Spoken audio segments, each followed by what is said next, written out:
Try to shirk your fucking responsibilities, Ian. Go fuck yourself, Becky. Right. Maybe I should leave that in. This is episode 265? Yeah? Yep. Boom. I'm leaving that in. Of Dude and a Monkey. My name is Ian Loring, the shirker, according to that dickhead over there. Aww. Sorry. No, I don't mean that. It's episode 265 of Dude and a Monkey. Good morning, good evening, good afternoon, whatever you may be doing. I hope you're having a good one. I am Ian Loring, as always. I'm joined by... Becky Foster. Hello, everybody. I'm Mark Foster. Hello, everybody. Now, before I forget, because I don't know how much we talked about it last week, Bandcamp. Bandcamp has commentaries. Yes, Bandcamp has a great commentary of Mission Impossible 2. Fuck yeah. Which it was actually a really good commentary, actually. Yeah, enjoyed the fuck out of that. Yeah, it was. It was a fun one. I'm actually glad we didn't do one of the more recent ones. It's nice doing it on one that you don't remember specifically terribly well. Yeah, we mad tangent at one point as well, and then at one point, I think for about 2 or 3 minutes, you and Ian actually just watched the film. Yeah, I think there is a bit of blank dead air there. I was waffling. Oh yeah. I was talking about green hues. Yeah, that's right. No, it's pretty classic damn stuff, I think. Yeah. It's a good time, and it's only £1.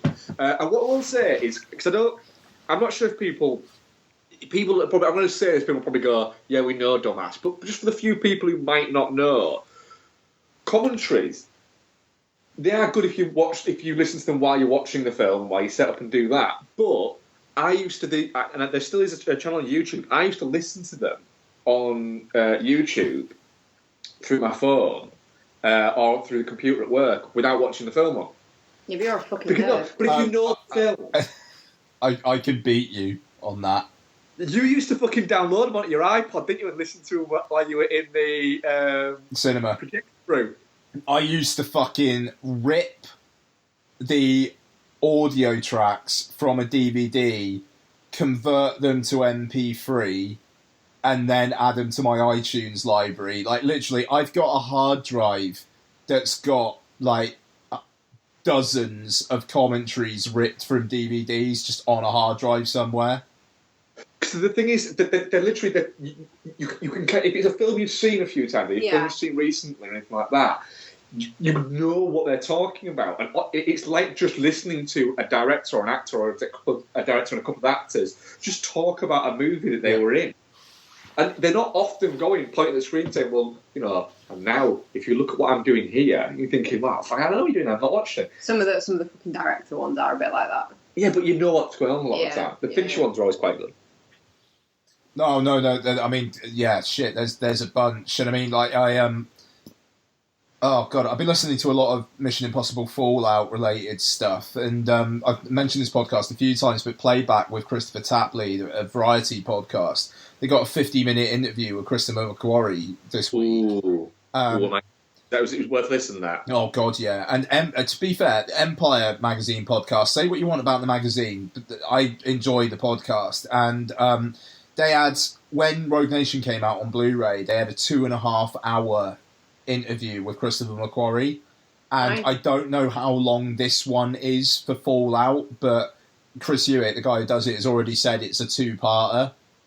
So fuck knows. And the amazing thing about the Rogue Nation one is at the start they say they got about 45 minutes, and like 45 minutes in, Chris Hewitt's like, you know, you're gonna have to go in a second, and then they just carry on for like another hour and 45 minutes. The thing is,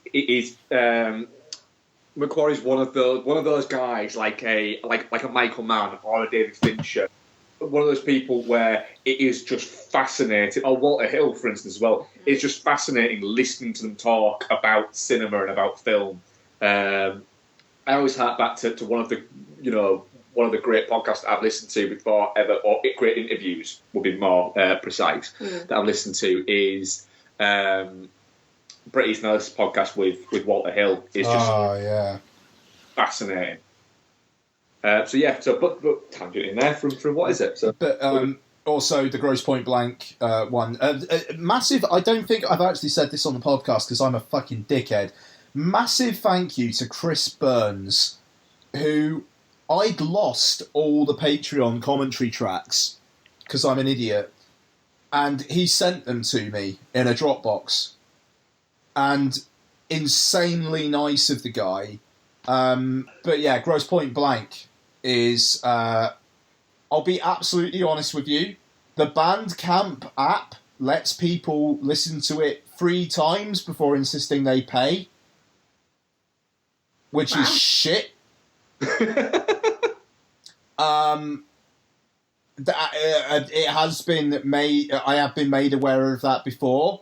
I just want to say, in all honesty, if you want to help support the show, it would be lovely if you'd actually pay for it, and then you can download it and you can listen to it. You know, you can build up a library.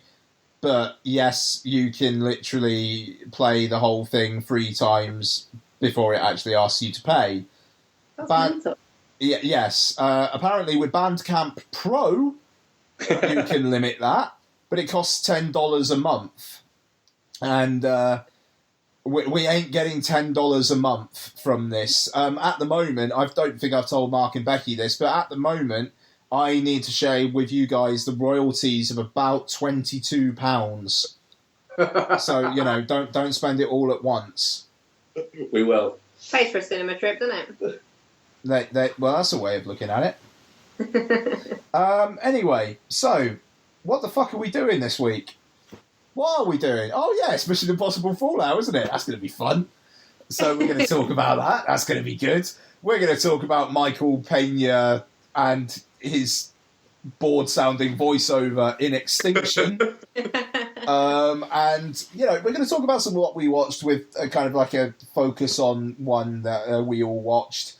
We're gonna talk about some trailers. You know, we got an email. We got some Twitter questions. So, you know, busy times. I didn't even know we could get questions by email until today. How exciting! Oh well, that's nice, isn't it? Well done, Mark. Well done. Even though, to be fair, we get maybe like 4 emails a year, and bless him, all from the same guy. Thank you, Marcus. So yeah, I just wanted to very, very quickly touch on Mubi's fucking ridiculous ad campaign, but also Filmstruck's wonderfully appropriate response. So, right. Go on then.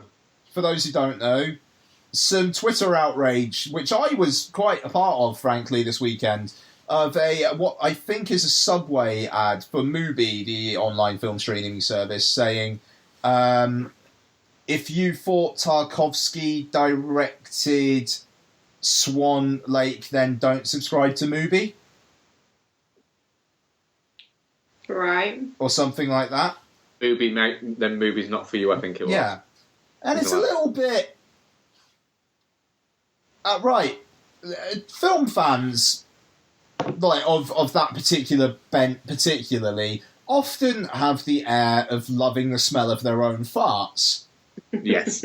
And this ad campaign basically goes, if you love the smell of your own farts, you'll love Mubi. And it will smell good to you. Yeah. And I was talking to Donna about this, and she was saying, well, you know, if there's a saying in marketing, if you market to everyone, then you market to no one. And I think that's yes, 100%. However, considering the fact that Mubi already kind of have a bit of a reputation for being... pretentious? Yeah, kind of slightly stuck up their own arses. Yeah, without being in an insulting way, because being... I subscribe to Mubi. Oh, I cancelled my subscription now, but I have subscribed to Mubi, so...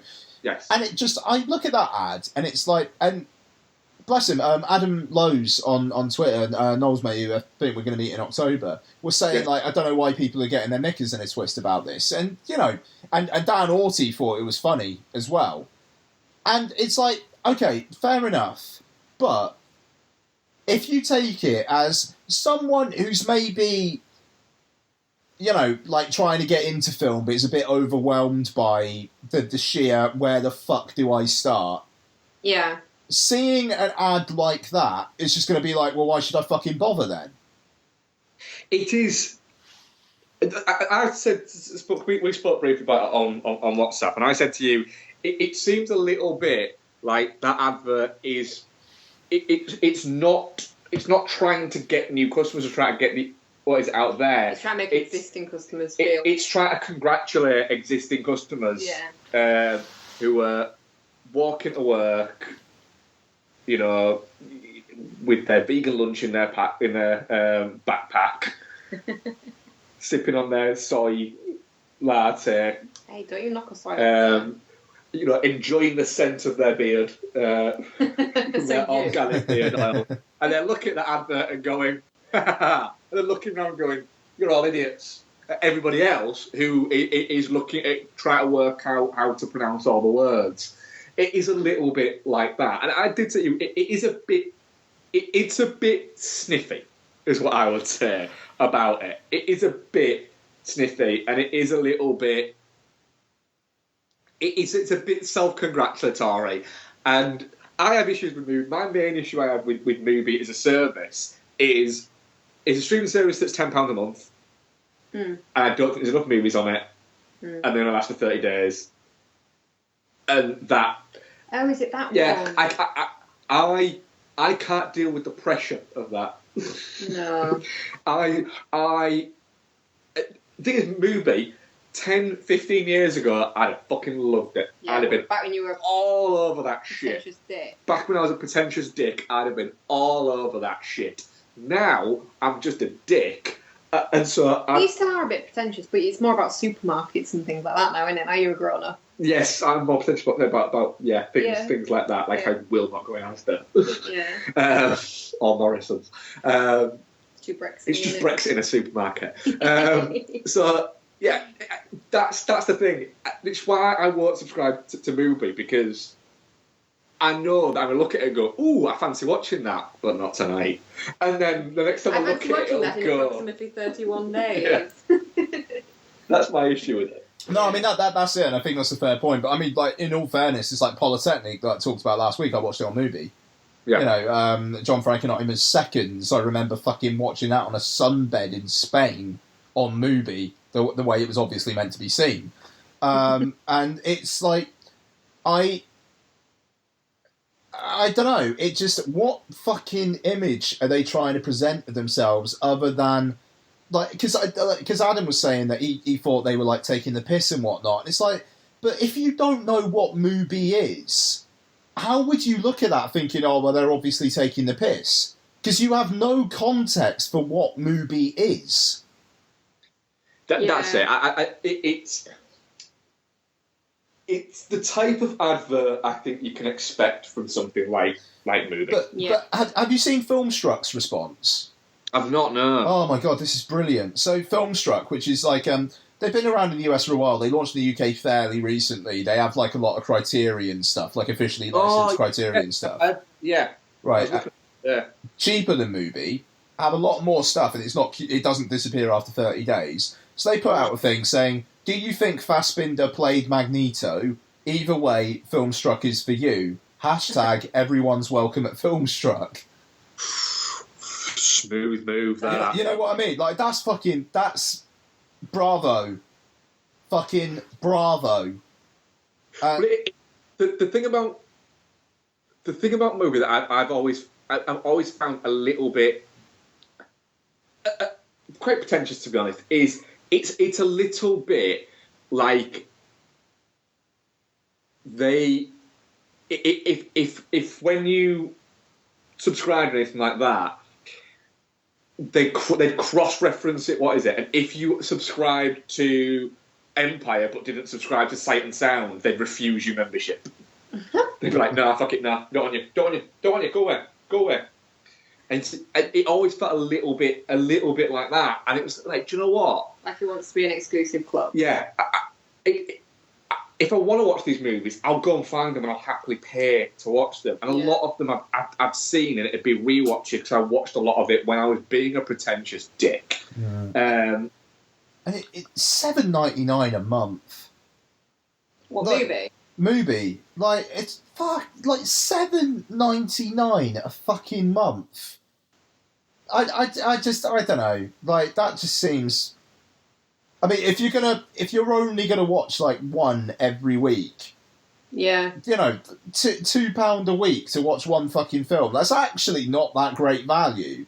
No. I mean, like, if you're like really, really into what they're curating, then you know, absolutely fair enough and good on you. But me, it was like I was literally watching a couple a month, but it was like nice having the option. Yeah. And now it's just like, all right, I'll just save myself $7.99 a month and fucking not give money to dickheads. But that's it. But Or at least people who condone that advertising campaign. Yeah. well, we've got what we got. We've got Prime, Netflix, and we've got the Sky, and we've also got the Arrow channel on Prime. There's only so many streaming services you can subscribe to. It just gets stupid. Mm. And I will say, I mean, like the Sky Cinema Pass that I had on Now TV is fucking fantastic. I watch quite a lot through there now. Yeah, we watch quite a lot on the Sky On Demand service, to be honest. We watched the first 3 Mission Impossible movies on there, and then they didn't have 4 and 5.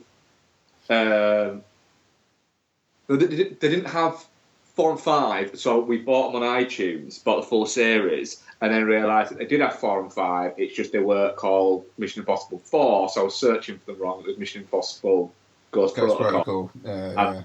Rogue Nation, so I've been searching for them wrong. But then again, Now we've got them, haven't we? $14.99 for all 5. And 4K once you get 4K. On iTunes, you cannot grumble at that. No, Good extras as well. I tell you what, decent extras. I was watching the extras on Rogue Nation and Ghost Protocol last weekend, and there's some good stuff on there. Around in that then. So that was a tangent. But you know, fuck movie. Well done. You lost a customer. You might have actually lost quite a few customers through that because of how fucking widely it spread on Twitter. So, hey, right. Trailers. I just want to say something right now. Right. Did you guys watch the new Venom trailer? Yes. Right. Who is that film for? For Mark. Is it for you, Mark? Yeah, I'm up for it. I'm pretty pumped for Venom. I'm pumped for Venom in the sense of I'm looking forward to sitting down at about 9:30, 9:45 on, like, I'm purposely going to see this on a weekday morning. On a weekday morning and going... You know that means I can't come with you, don't you? We'll take that down. And going, oh, you'll be sick that day. And going, right, come on. What I want is a Saturday morning or a summer holiday morning cartoon of a movie to just fucking breeze over me and come out of it and go, oh, I enjoyed that shit out of that. Do you know what you could do to sort of, you know, enhance that experience? What? Go see it on a fucking Saturday morning. What? Yeah, I could. But you won't, will you? Tuesday morning sounds good, though. No. Tuesday morning sounds real good. What? So you just see it by yourself? He's a miserable bastard, though, isn't he? What's your opinion on this? Because we have multiple, not arguments, but back and forths, let's say, about when we should go to the cinema. Do you prefer to go on a morning or an evening? Fucking right. It really depends though, because if it's a crowd that's really into it, yeah, like then an evening crowd is brilliant. Like A Quiet Place, there was like one person on their phone a couple of rows in front, but the rest were fucking brilliant, and people were really into it. There's a really good energy, and I bought it. Came out on iTunes yesterday, and I bought it. And I'm kind of slightly apprehensive about the rewatch because I remember it like just the buzz in that room being good. And you know what? It was the same for fucking. It was the same for Mission Impossible. I mean, obviously we'll get to it, but there's also the dickhead contingent. Yeah. I mean, and to be fair, Mission Impossible, I'll tell a story about allocated seating in that film that really, really, really pissed me off. And thankfully, the film was good enough that it lifted me out of that mood. But and overall, that crowd were good. It really depends. Because if it's one that I think dickheads are going to be dickheads, then yeah, I'm mourning me, the only one in the cinema, all the way. Yeah. It really, really depends on what the film is and what the audience is. Yeah, you're right there. I don't know, there's something about going to the cinema on an evening and coming out and it's dark and it's the end of your day and you maybe go get a pint after or you grab some takeout on the way home and then that's your night, it's part of your night out, isn't it? Whereas... But what you've got to remember there is that's when we go to the cinema. Mm. And me and Ian have often gone to the cinema an awful lot on our own. Yeah. It's a different experience. Yeah, but what I'm saying is you're dragging me there on a Sunday bloody morning. I love a Sunday morning screening. I was so excited.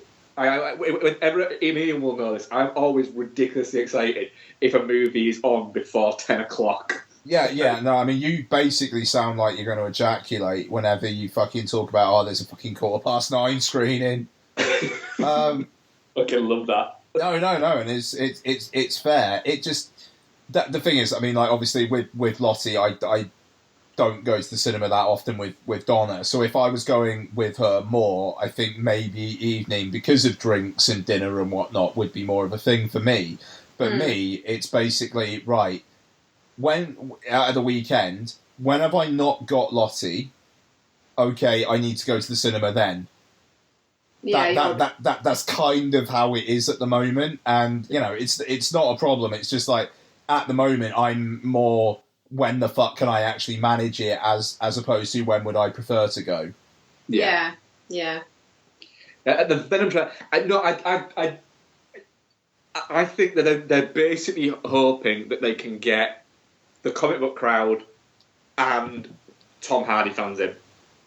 But that's it. It's like, what the fuck is the certificate going to be? I still think it's probably going to be 12A. That's going to be a fucking hard 12A. Yeah, I think it's going to be a dark 12A, but a lot of shit gets by in 12As. Now, 12As are basically 15. But it's just, the thing is, though, it is like fantastical violence, but it like, this trailer seems to paint it that it's going to be quite threatening fantastical violence. Yeah, he seems to be eating a lot of people. Yeah, that's like, talking about the fucking, like, the pancreas and, like, all that stuff. It's like, what the I watched this trailer going, what the fuck are you? And then that bit at the end, when it's talking about, like, how he's going to turn him into a turd in the wind. And it was like, what is this film? Like, I seriously, like, it just, I'm fascinated by it. Yeah, that's it. I'm intrigued because I don't know what to expect.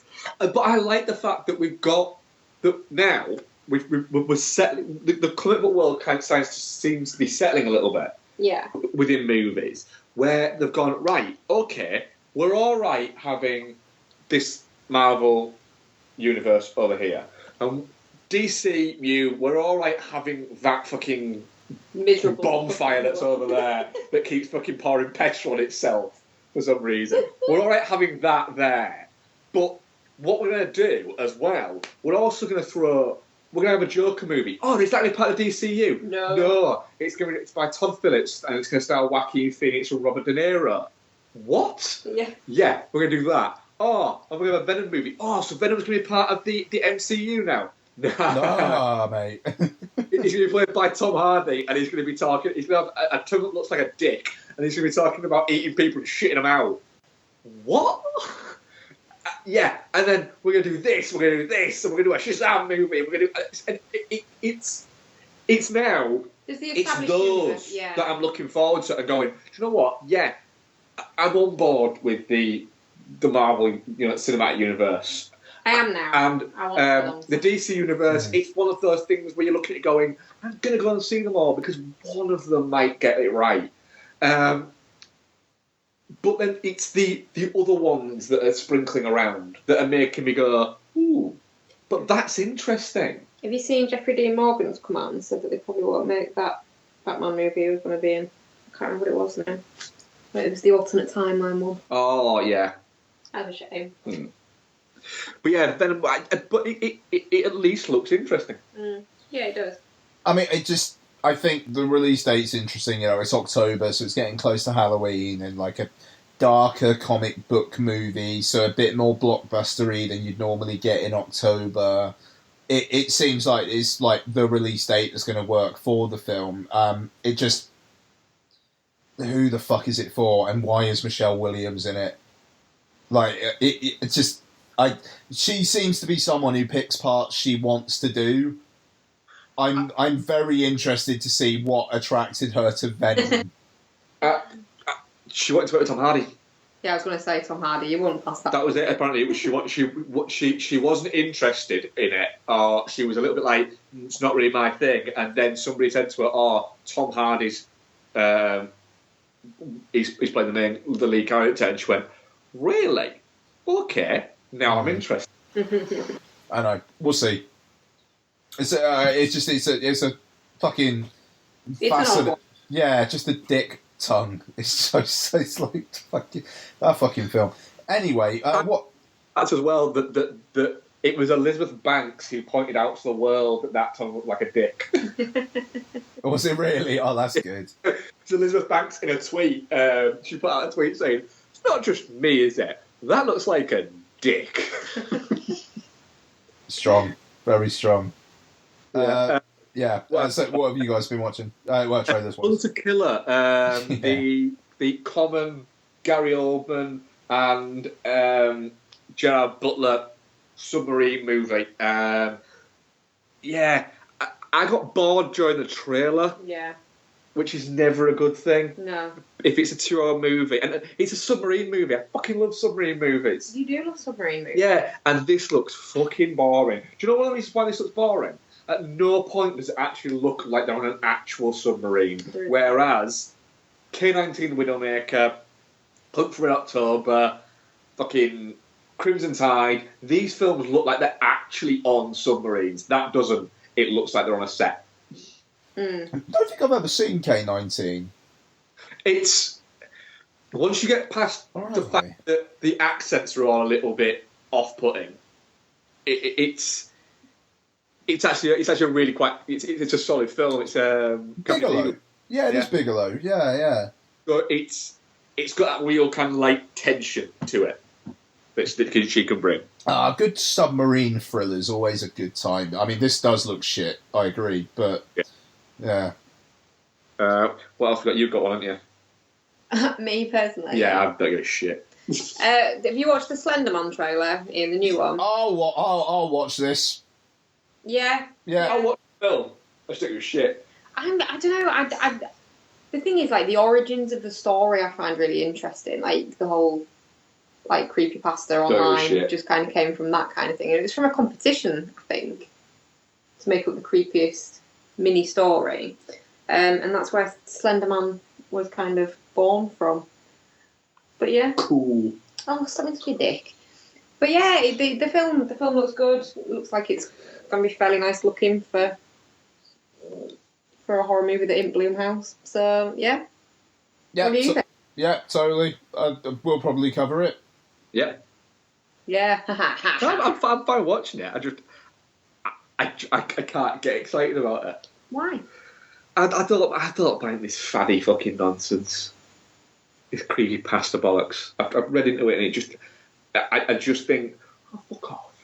I mean, that kind of lost me at the term creepy pasta, to be honest with you. But it's yeah, I think that's it.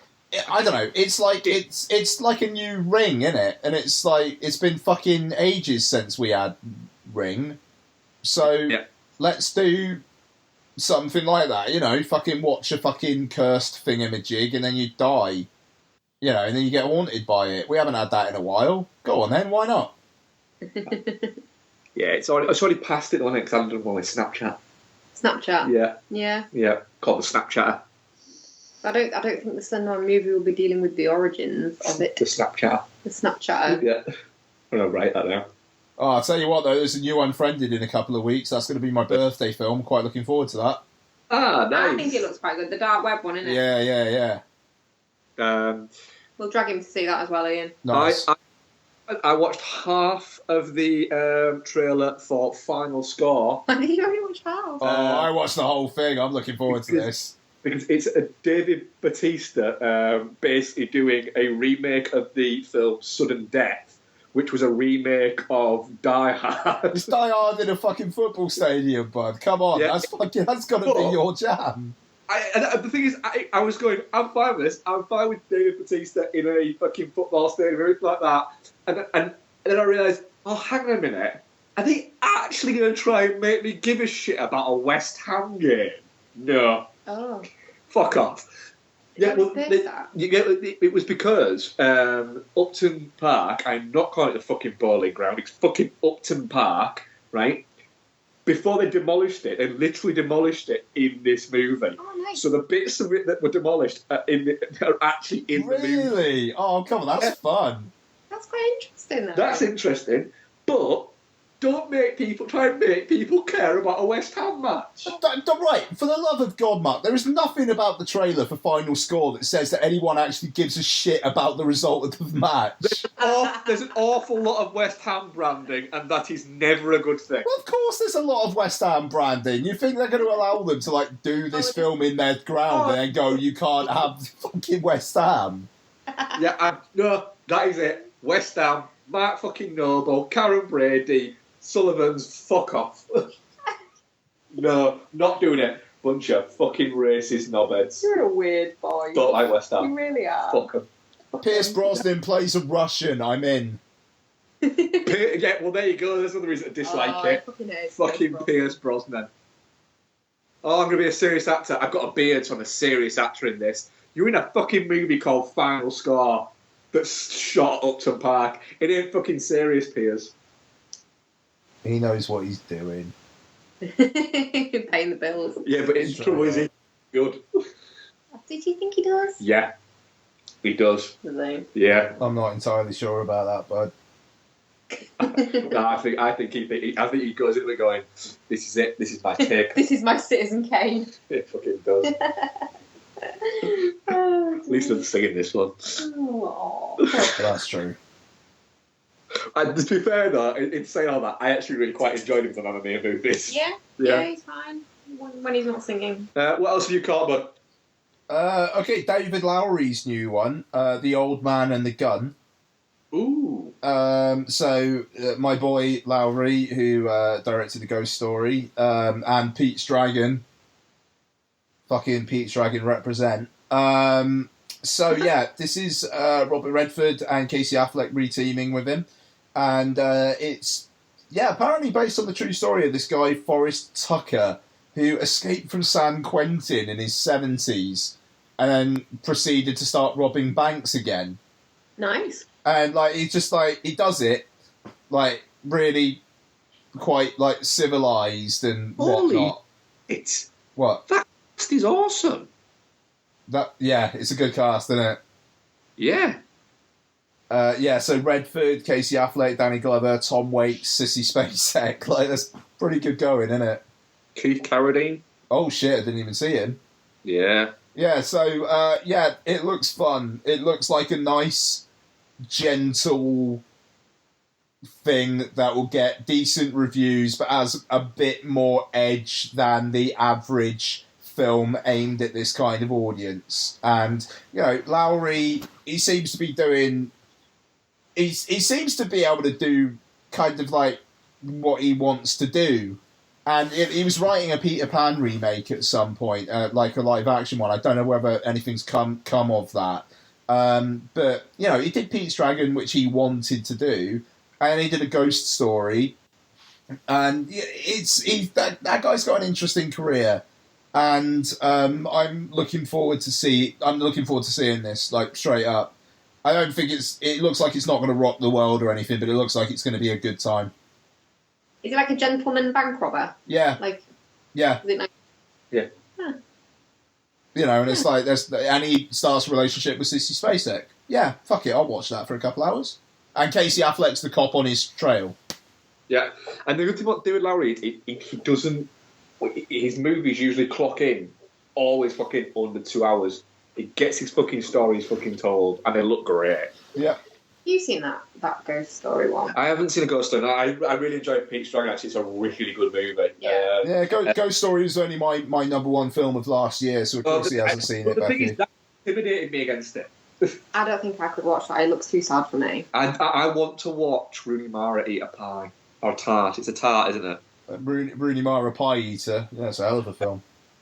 And In the Body Saints might have been it's a flawed film, but it's a really fucking good looking movie. Yeah. Yeah, it's a solid film, but it's a flawed movie. Yeah. Don't spoil it for me because I've not seen that one. You can spoil stuff for everyone else that's listening, but not me. Okay. And I think I'm done.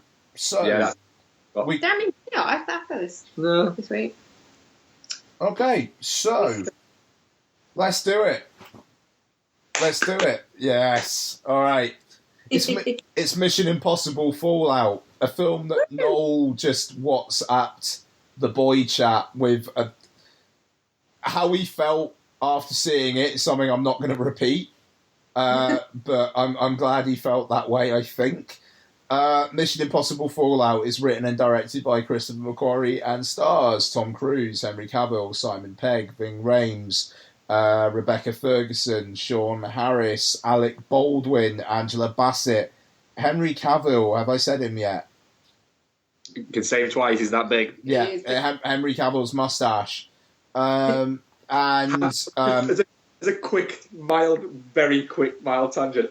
Have you seen the fan post that somebody's made where it's a Henry Cavill, poster, a character poster, done as the same, so it's the silhouette ones in black and grey, but the moustache is a parachute. What, really? Yeah, and it's where the moustache is. It's fantastic. That sounds good. Scene that, when he does the double punch thing in the bathroom where he's getting himself that's become a meme. It has, yeah. Where he's reloading his arms. Yeah. I fucking love that. That is a mint bit. I love it. Anyway, sorry. Apparently it was a bit of improv as well. It was, yeah. He's massive in it, isn't he? Sorry, go on. No, he is. You're right. It's the first kind of direct follow-on from the last one. So the Syndicate are still about, except it's now that Solomon Lane is in prison, played by Sean Harris. They've the people under him have become the Apostles. Also starring Vanessa Kirby. I should not forget Vanessa Kirby. I will never forget Vanessa Kirby. Yes. So, the Apostles, they're out there doing some cheeky stuff. And after Ving Rhames is almost killed, it's Ving Rhames or it's these plutonium balls. Some plutonium balls go missing. While Ethan Hunt tries to track them down, the CIA are thinking, well, is he actually behind it all? And so they dispatch Henry Cavill and his mustache to find out whether Ethan Hunt is behind it all. All spoilers all the time, folks, as we always say. We're going to be going balls deep into this bitch. And let's start with Mark and Becky simultaneously. What did you think of Mission Impossible Fallout? From me, I watched the trailer for this about 5 times over the weekend before we went to see it on Sunday morning. I actually watched it on Sunday morning before we set off. Yeah, you did. Yeah. I was really fucking excited. I watched it 3 times at work on Saturday. Yeah, literally, you watched it at least once a day in the week leading up to work. I've never seen you as excited for a movie as this. I watched it after every rewatch of one of the earlier films. I watched the trailer. Yeah. Told me off once for playing the wrong version of the trailer. Yeah, the wrong fucking one. You've got to play the one with the music, where he does the double punch and it lines up with the music. Yeah, you do have to do that, Mark, to be fair. Yeah, absolutely. Go on, you go. Oh, it's just fucking mint, isn't it? It's just, you come out of it just feeling really pumped. I love the fact that it's a direct follow-on as well, and you kind of... Well, it makes sense it's been a direct follow-on because it's the first time it's been the same... bad guy. Write it out. Yeah. So there's there's a flow to why it's that, and it's the first one that's been carried by the momentum of the previous one. Yeah. Whereas I think that the other ones were always Cruise wanted to do another Mission Impossible for the second one, and then the third one was to kind of jumpstart it again. Yeah. The fourth was a little bit of Cruise wanting a hit. And going back to a familiar property and doing that, because there was a lot of talk about whether or not it was going to get done. And then the fifth was, right, well, the fourth people actually really liked it. Let's roll with this group and see where we can go from here. And then it moved on to this, and it's weird that 22 years later, after what has been 6 really solid movies, it's actually really finally fucking found its feet. Yeah, absolutely. I think it's number 3, 4 that Simon Pegg comes into it. 3. 3, yeah. 3. It's kind of been getting stronger and stronger since that point, and since it's got its central cast just kind of set. We'll come. I'll come to Pegg on it with this one. Well, we can talk simultaneously. Can we? Yeah, go for it. Well, I'm the same. I loved it. Pet-related arseholes. Well, I loved it. Thought it was fantastic. But I will say, singling out, I thought Simon Pegg was magnificent in this one. I think he's still managed to have the levity that he brings to these films, but he wasn't just comic relief in it. He was. It didn't just feel like he was throwing out jokes for the sake of throwing out jokes because it's look, we'll prod the funny man. The funny man's going to say something funny now. It wasn't like that. It felt more like more organic and more like oh shit. It's just that's just his delivery as a person. Yeah. But also his more dramatic moments felt a little bit more dramatic, and you've got this team that are there now, whereby previously it's been people have been assigned to him and bits like that. Yeah. This is people who are they're a core group of friends. Well, I think what you said there about Simon Pegg's role feeling his funny bits feeling more organic and blah blah blah. I think that you could say that for all of them though. They all feel really comfortable in the roles, and so all the interactions feel really natural. All of them, they feel like, I mean, you pointed out, with specifically Ving Rhames, he's been working with this guy. If the timeline of the movie releases matches up with the actual timeline, he's been working with him for 20 odd years. Yeah.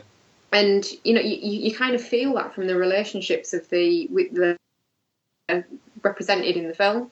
Well, yeah, that's it. It's not, you do get the feeling whereby, and also then the mistrust of the outsiders that come in, like Angela Bassett, like Henry Cavill, you're with them not trusting them because this is the team. Yeah. You're not in the team. And you say the thing about what you said after we'd been in the cinema about it doesn't feel like they're trying to trick you with the twist. Well, that was a really good point. That was it. It was we were saying because there is and we will get to your feelings in a second here, I promise. Well, that's cool.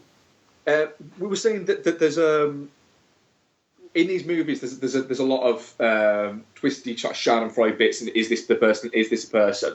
And the thing is, this movie or these series of movies, but this movie in particular, it's not trying to trick the audience that's watching it.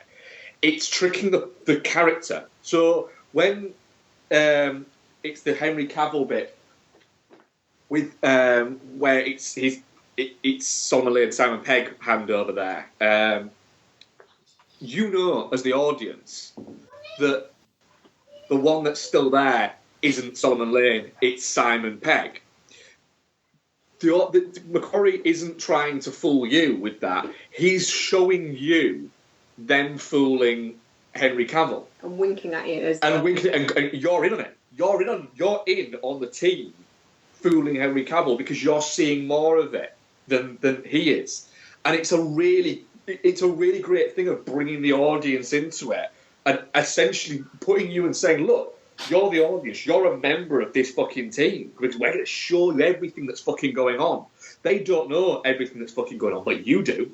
And that's just it's what drags you into it. It's a similar thing that it's got that pull and that draw and that familiarity that the Fast and Furious movies now have with people, where you've spent an amount of time with these people. You've not been forced to. You've organically grown to care about them and care about the relationships and care about how they interact with each other through solid filmmaking, but through solid character development over a number of films, that you now really do. You give a shit, and you know the fact that Ethan Hunt isn't this infallible man anymore. You know, he is fallible. He does need these people around him to help him, and he isn't. I love the fact they've literally written it as, so what do we do now? We'll work it out. Everything's just, there's so much he's done on the fly. Yeah. It's brilliant. But Ian, what did you think? Oh no, yeah, I mean it's cracking, isn't it? It's I maybe have some slight niggles with like narrative stuff. Oh, hello, Lots. You alright, babe? Yeah, just. Oh, thank you very much, honey.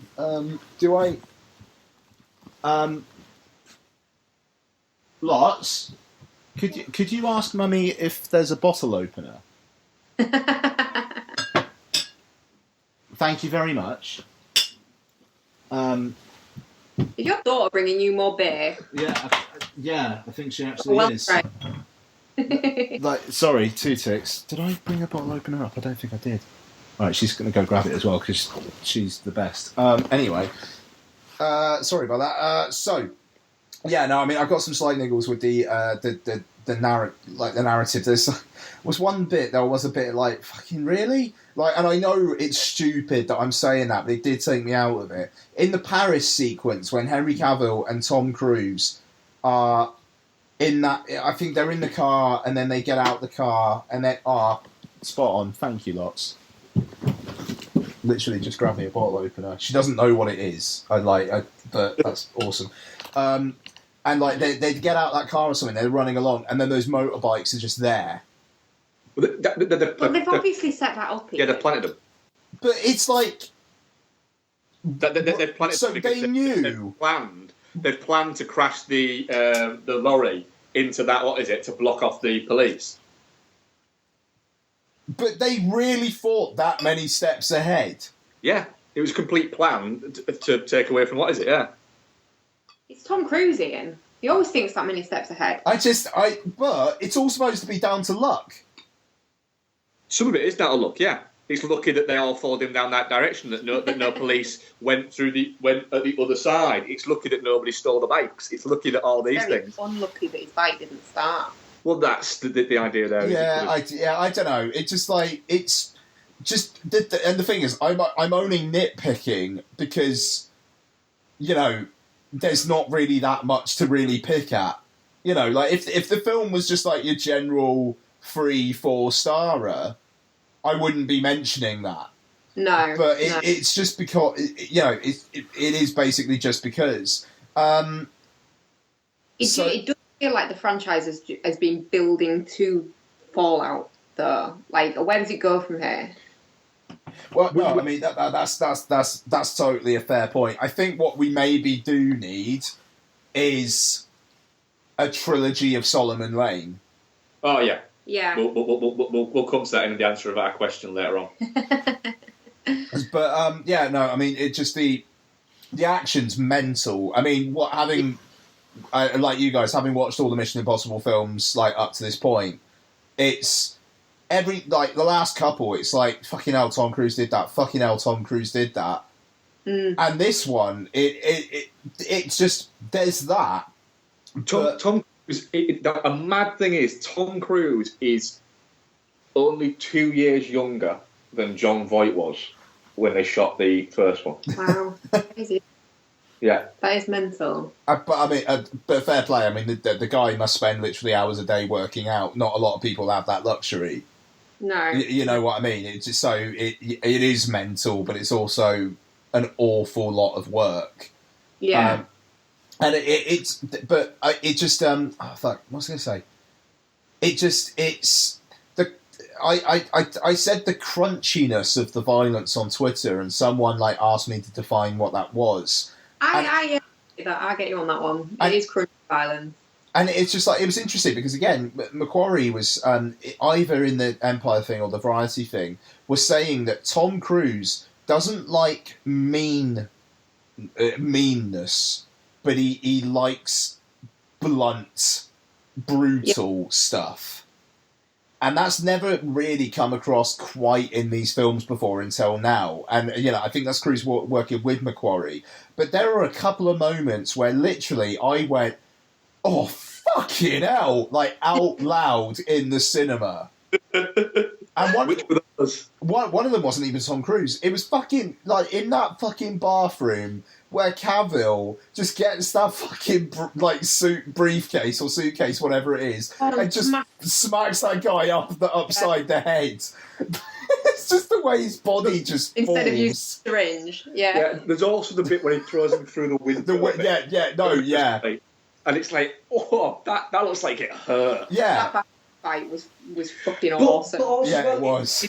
It's great the fact that you've got that bathroom fight. It's Cavill and Cruise, it's Ethan Hunt and the fucking new guy who are getting their asses handed to them by one guy. Yeah. They're getting their asses kicked and they have to get saved by the glory that is Ilsa Faust. The glory that is. Yeah, well, no, fair play, the glory that is, I agree.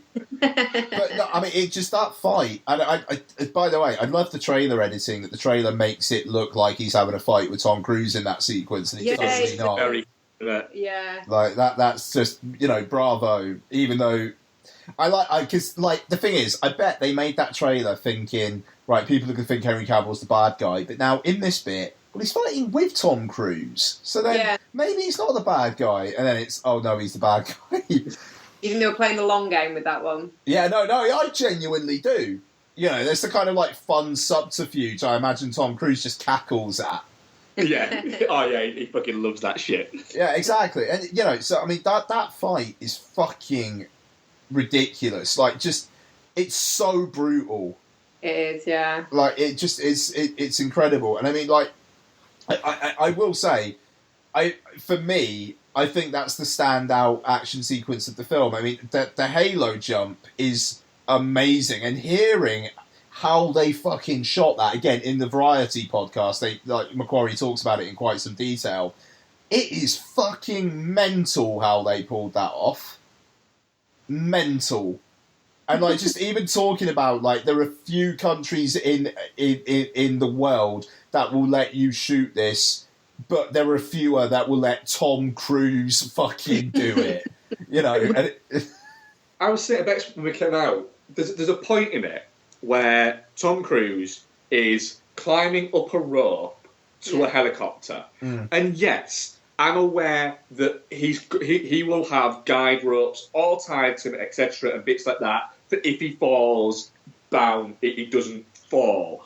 But I will guarantee you, none of those guy ropes are actually helping him up it. That he's going, no, I am climbing up that fucking rope attached to that fucking helicopter. Yeah. And it is that. And you look at going, that is up there. The biggest movie star in the world, up there at the moment with Dwayne Johnson.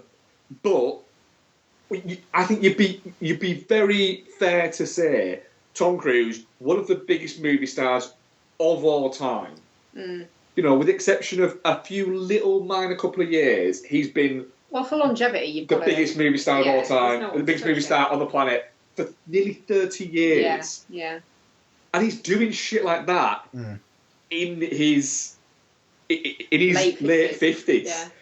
It's staggering at the fact that you've got that, and he doesn't look like he's in his late 50s, but the thing is, it looks fantastic, and it adds to the holy shitness of it all. I was going to say, the fact that as yes, you immerse yourself in the movie, but you're still aware you're watching a movie, and knowing from outside that he is doing the vast majority of his own stunts, knowing that he breaks his fucking ankle jumping across from that building. And they use the shot after, where he still tries to hobble along. Where he tries to hobble, Fucking hell. Sorry, just It's knowing that while you're watching it, I think that pulls you in more. It makes you feel more part of it and more interested. And I just think they've over the years with this, you know, they've in hindsight they've hit every beat just right.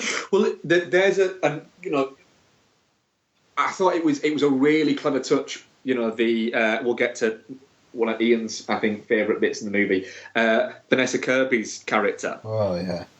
Loved that. The fact that she's who she is. Yeah. But without explaining it to you. It's literally just a throwaway thing. It's like, that makes so much sense. But the fact that Ethan Hunt kind of has a little bit of a, yeah. But it does also make sense that within this world, why wouldn't these people be linked? Yeah. They would be linked. And the fact that she's got the voice and the mannerisms down to a fucking T. Yeah, she does. And she even really... But again, she's the friends, aren't they? Who? Vanessa Redgrave and Vanessa Kirby, yeah. Are they? Yeah, family friends. But they look like they could be related as well. But they're family friends. I need her in every single film going forward. Just every film. Again, that'll come up in my answer to the question. Nice. Again for that. But yeah, she's fantastic in it. She works again really well as another strong female character within this world. Well, and I like the fact that she's not really a goodie or a baddie. She's just a facilitator. Yeah, totally. And the fact, you know, having ambiguous characters like that. Again, I know we keep harping on about like certain elements, but it makes it more realistic. There are very few people in the world that are all good or all bad, and having her as a beautiful embodiment of that, because she's nice to look at, isn't she, Liz? Let's be honest. She's a pretty girl. She's a pretty girl. She's no Elsa Faust, but she's a pretty girl. You and your Elsa Faust thing. Fine. It's the psycho hose beast, is Wayne's World would put it, though, isn't it, for Mark? Yeah. I have to admit, though, my heart broke a little bit when Julia introduced her husband. No. But then immediately I went, I liked it. Yeah, but... I like that because it's... You point out quite well, in his mind, in Ethan Hunt's mind, he's still married to Julia. And then the fact she's there, and for him, it was this big... It wasn't... Wait a minute, what's he... It was... Oh, she's moved on. That's brilliant. Like thank God she's not wasted her life waiting for me. Yeah.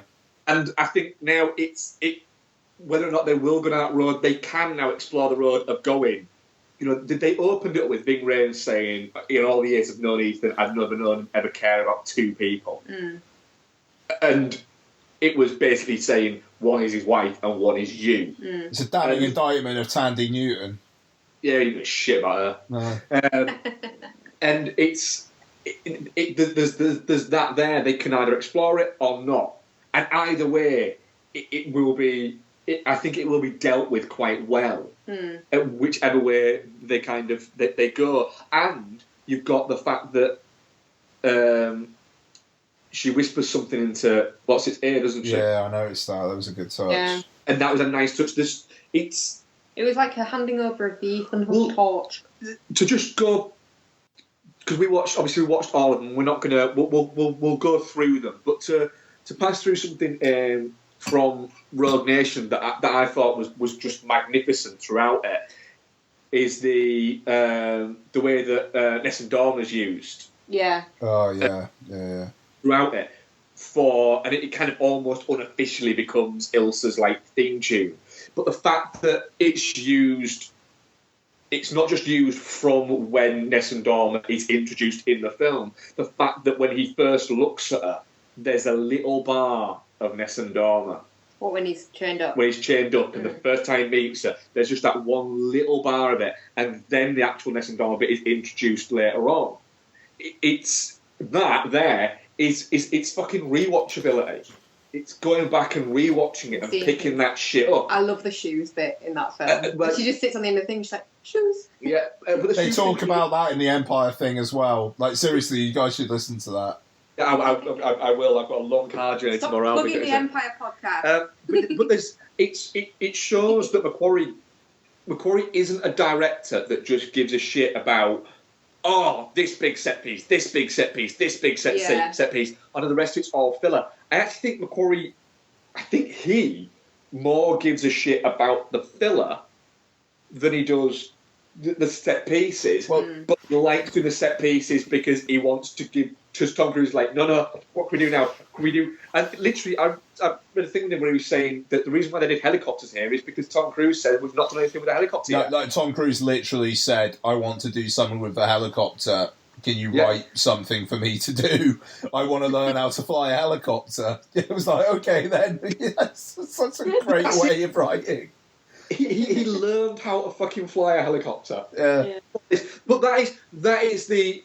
I think it's often kind of like thrown at actors and people, but to get to this level and for people like Tom Cruise and people like Dwayne The Rock Johnson is one to pull out there, or you can throw people like Schwarzenegger, people like that out there. The sheer level of focus, determination, and commitment to what they want to do. These are people who they decide they're going to do something. Tom Cruise is somebody who, if he wants to decide he wants to do something, he has to get to be the best he can be at doing that. Well, this is what we were saying about computer games the other day, isn't it? Yeah, quite. Has probably never written. Yeah, we said it on one of the shows. On the commentary, I think it was. Was it on the commentary? Yeah, it's because he'd have to learn about all that. And I just don't think he's got time for it. No. But Macquarie does want to bring out that little bit of inflection and that little bit of sombre to it. Lines, things like Alec Baldwin saying to Tom Cruise, the fact that you chose one man over everybody else is why I wanted to work with you. What makes me trust you? Yeah. It's those little things. A film ago, he was an arsehole. Yeah. And now he's part of the fucking crew. Redemption arc. And there's bits like that, and it's. And then you've got Henry Cavill's moustache. He's really good in that, actually. Yep. I really like Henry Cavill in that. I think it's a perfect role for him, because he gets to be a bit funny, and he's good at being a bit funny, and he's a charismatic fucker. Yeah, he is. He's like Superman. He's shit as Superman because Superman's got no fucking personality, and Henry Cavill does. And it's nice to see him doing roles where he can be a bit more Henry Cavill-y. What I think makes him better in this movie, and I do think Henry Cavill's good in the movie, what I think makes him a better villain is the fact that you've got Sean Harris is still the overarching villain of it all. Oh yeah, Henry Cavill couldn't be the main villain. If he was the main villain, it'd be a bit like, is that it? But Sean Harris is fantastic. Again, the podcast of which I'm apparently not allowed to name. Chris McQuarrie said that with Mission Impossible 5, he wanted to have both a strong woman and a really strong villain. And he said that with like a physical villain, and with Mission Impossible 5, he got one. He got the strong woman. Yeah. So with Mission Impossible 6, it was like they went down a different road. He's a more intellectual villain. It's not to say he's not a good villain, it's just he's not a physical match. So with this, they instead had the physical match be like the number 2. Like a sub-villain. Yeah. And, to be fair, Henry Cavill, I mean, in terms of sheer, fucking screen time, is the villain of the film. Yeah. It's just Solomon Lane's the fucking, the religious fundamentalist behind it all. Yeah. But that's it. And he's really good. To essentially have them two works really well. Because, like you say, you've got the physical threatening aspect of the intelligence of Henry Cavill, who also carries a level of intelligence, but carries they'd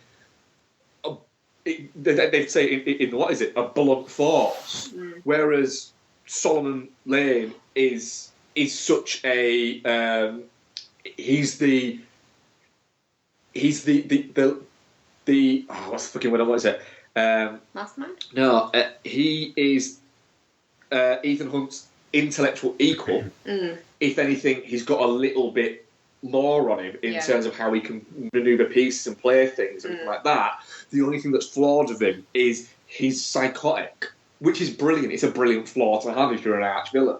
Is that level of psychotic and that level of psychosis, but it's palleted down by his sheer just will to do what he thinks is right, and he thinks he's right with what he's doing. He doesn't think he's a villain as such. No, he knows he's a villain. He just doesn't. But he doesn't think what he's doing. He's not doing it for personal gain. He's not doing it for money. No. Just going back to what you said about the whole blunt force thing. That line from Angela Bassett at the beginning, you use a scalpel. I prefer use a sledgehammer.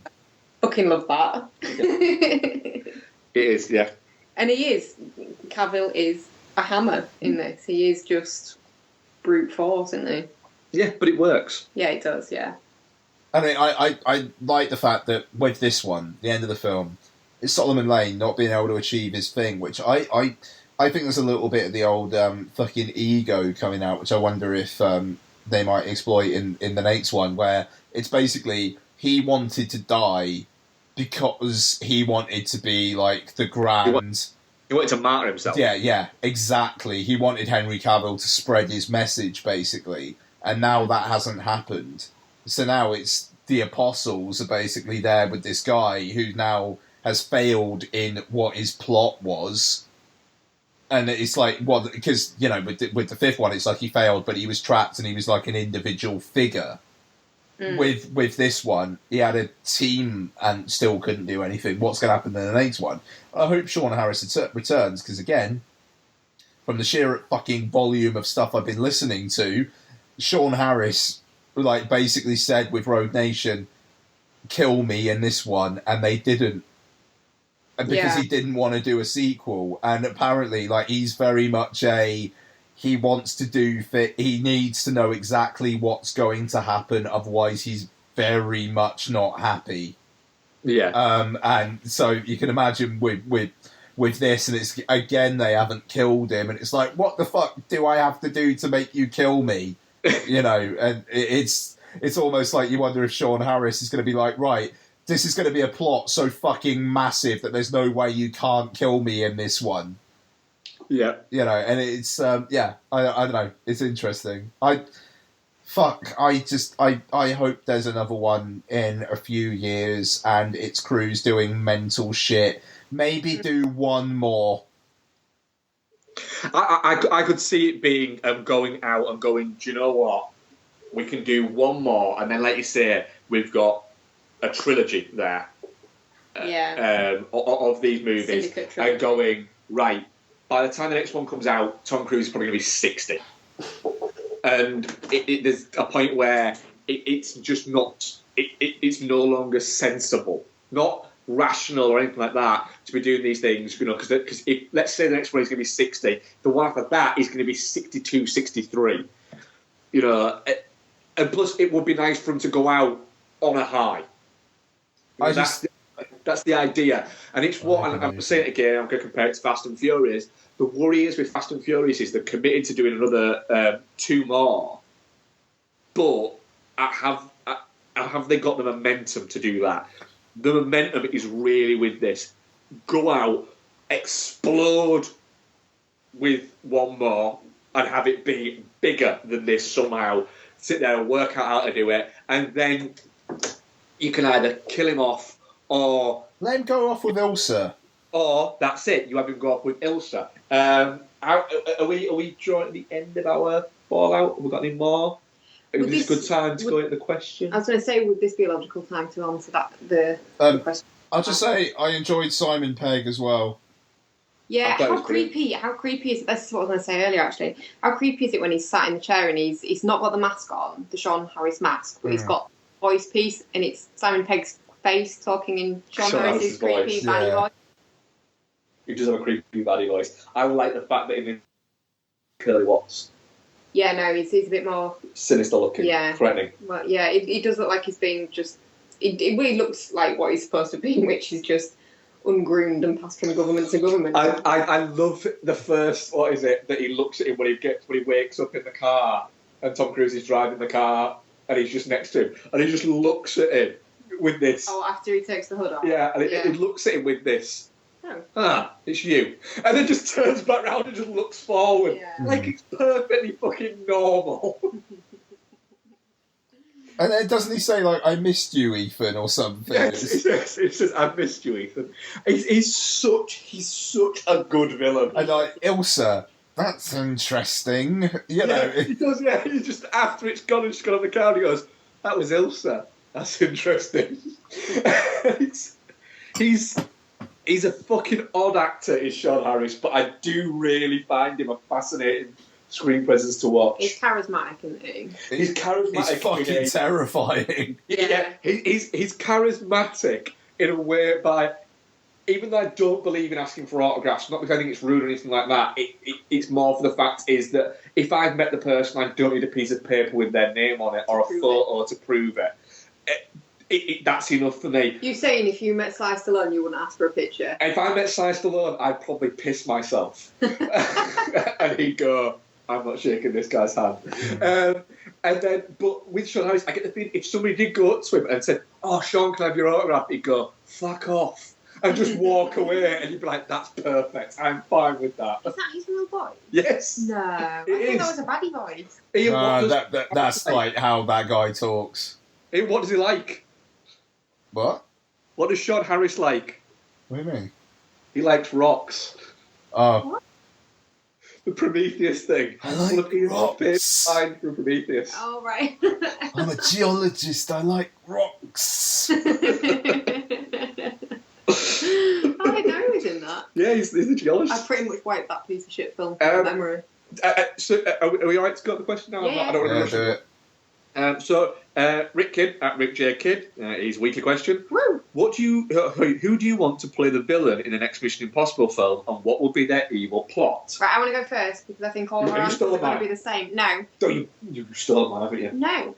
But I want, because obviously Sean Harris doesn't die at the end of Fallout, so I want it to still be Sean Harris, but he's somehow got away or whatever. You got to steal mine. No, I'm not going to steal yours. But he's, instead of just recruiting like disavowed or supposedly dead people, he's been recruiting still working in these intelligence forces but disillusioned people. So he's infiltrating from the inside. Right. What's yours, Ian? I think he should team up with not actually dead Zed from Jack Reacher, and Ethan Hunt must team up with Jack Reacher. That would work. Mine, I went down a fucking rabbit hole with this one, didn't I? Did a bit, yeah. I practically wrote a fucking treatment for this one. I wanted it to be Solomon Lane, but he's never been handed over to the British at all. He was handed over to Vanessa Kirby's character, the White Widow, is it? Yeah. Yeah. Handed over to her character by Angela Bassett. Solomon Lane has essentially recruited Angela Bassett, and so she has set him up in a little thing using CIA fucking slush funds that they've all got. And are you right, Ian? What? Are you all right? Yeah. There's a big noise came from your direction. Rustling or static? Oh, sorry. No, that's no problem. I just making sure you're all right. No, I just ejaculated, Mark. Carry on. My words are good. And so... It's a velvety tone. Yeah, it is. And what they've done is they're essentially going to send the entire CIA and everything after the Impossible Mission Force thing. I think you can say IMF at this IMF. point. I think we're on board with what and send them after that. So the IMF is being targeted again by the CIA, but they've got to find out what's going on whilst also being on the run, but running back on themselves to try and get what is. So to be fair, it'd be kind of like Mission Impossible 4, where the IMF is disbanded and they've basically all gone rogue. Similar to that, yeah. But okay. And it would be kind of like Mission Impossible 3, where Tom Cruise is suspected of being a double agent and whatnot, and so it happens a lot in those. It's nuclear weapons, and it'll be like Mission Impossible Fallout, where Tom Cruise is suspected of being a double agent, and has to go on the run and prove his name. Yeah, or it's a list of undercover agents. That's about it. That's literally like Mission Impossible 1. Yeah. You've also got, obviously, like, Tom Cruise bingo, motorbike, car, running, jumping, Tandy Newton, climbing. Tandy Newton's like a bonus ball. It actually turns out that Sean Harris has been Tandy Newton the entire time. The whole thing has just been an elaborate revenge plot. That would be amazing. Yeah, because he literally just fucked her off. Yeah. That'd be good, that. Pull it full circle. No, but they literally tried their best to never mention Mission Impossible 2 in these movies. It would just be like, you'll have the immortal line where, like, it's just like, Ethan. I can't do an impression of Sean Harris. Fuck. I sucked your dick. And then pulls off the mask and it's Tandy Newton. And she's still got the voice patch on. And it's just like... And it's like Tandy Newton's face, but Sean Harris just going, I swallowed it, oh, Ethan, What I'd actually like them to do is actually put one of those actual voice things on Tandy Newton, and that's it. That's the only way she can only Sean Harris talk from then on. That'll be good. Oh, God. How do you do a Sean Harris voice? More fucking interesting. It would. You need something. How the fuck do you do a Sean Harris voice? I think you just have to be Sean Harris. You have to kind of breathe in and shit. Are you talking? He's not Cockney. But he is there. I sound like Ray Winston trying to do a Sean Harris voice. Yeah. Paul. Definitely not shit. 85%. Yeah. Whoa. Touch cloth 8%. Yeah. And shit 8%. Cheers, Dad. How many votes? 15. Right, I want to know who said shit. Wait a minute. 8%, and 85%. That don't work. That don't work. I've read that right. I'm sure I have. Yeah. I have read that right. Ian? It must be point something recurring and Twitter's being weird and rounding. 85%. So, Mission Impossible Fallout, the first poll ever to get 101% of... Do you know what? It makes sense. It's impossible, but it managed to achieve it. It's 100. It's 101% good. It is. Yeah, it's not just a great blockbuster. It's a proper fucking movie. That's it. They're not just action movies.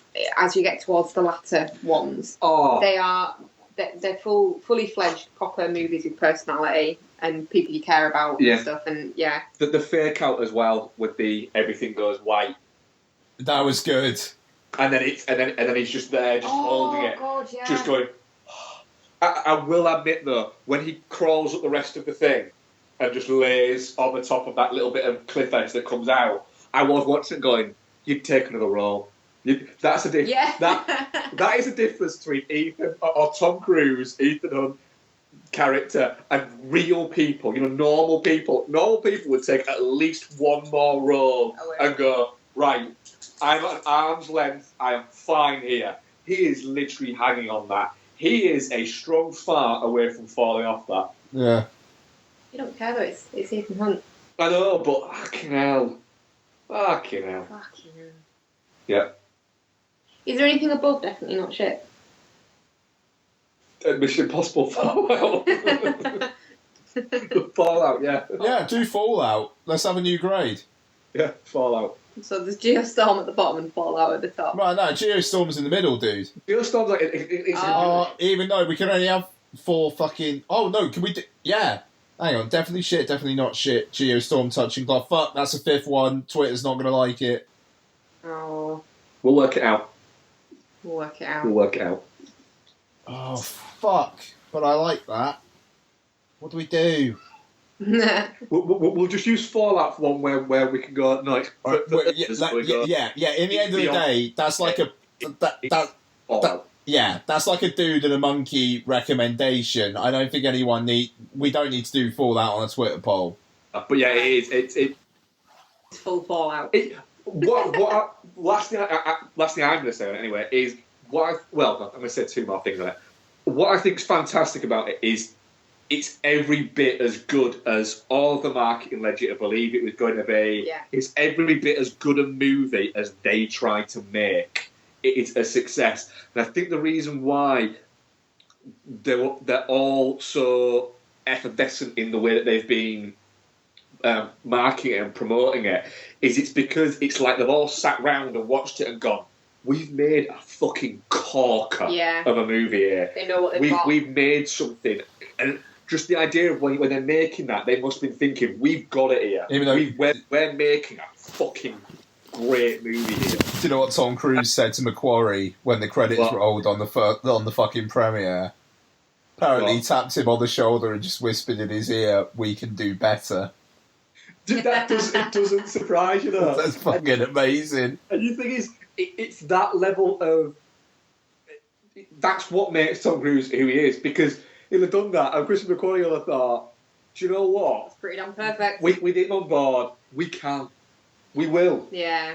And you're confident in them all, because you've got that fucking team all there. Oh, by the way, just before we move on, can I just say the opening fucking sequence where they recreate that TV studio and all that shit was fucking amazing. Yeah. It was very good. Yeah, it's so much fun. Yeah, loved it. I mean, I like the Fallout rating. That.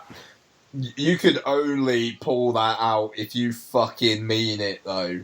Yeah. I don't think there'll be many films that get it, to be honest. There won't be many Fallout, but they'll be along the way. I think there'll be some. Yeah, definitely. Nice. Yeah, it's me hosting, isn't it? Fuck. Yeah. Okay. Well, let's do some fucking some Netflix shit then, shall we? Just to fucking lower the tone. So, Extinction. It's a film that was actually due to be released through Universal, I believe, towards the start of the year, but they sold the rights to Netflix. By the way, didn't talk about that, did we, at the start? Mowgli going to fucking Netflix. Yeah, that's a weird one. Oh, yeah, that looks cinematic. Like, so... It was interesting, because with the Cloverfield paradox, Netflix basically paid budget plus 10%. Yeah. So, and like, the Paramount had spent fuck all on print and advertising and whatnot for Cloverfield. Like, there hadn't even been a trailer at that point. So, it was like, whatever. With Mowgli, they, posters, trailers, they were out there. And now they've done this. And you've got to just think, Warner Brothers must have just been like, right, these people actually want to make sure that we don't lose any money on this. Yeah, fine, take it. Do you reckon it's because they feel like there's just not a market for it with Jungle Book having come out so recently? I think that's I think that's a good point. I think it's. I think they're worried and they've gone. Do you know what? I think they've said to Andy Serkis, if you want people to watch this, and if you're not bothered about box office, and you just want people to appreciate the movie and watch the movie, which you get the feeling with Andy Serkis is that kind of guy. Yeah. Then this is how you do it. This is the best place. This is the best place for it. Yeah. That's the thing. I mean, like when the news broke, they had a statement from Serkis talking about how he was cool with it being on Netflix, and apparently the 3D version will get some sort of limited theatrical release. And the thing is, Serkis is a really smart guy as well, and he isn't just an actor. He has his own little studio and things like that. He knows about the business thing, and you get the feeling that he'll have gone, do you know what, that makes sense.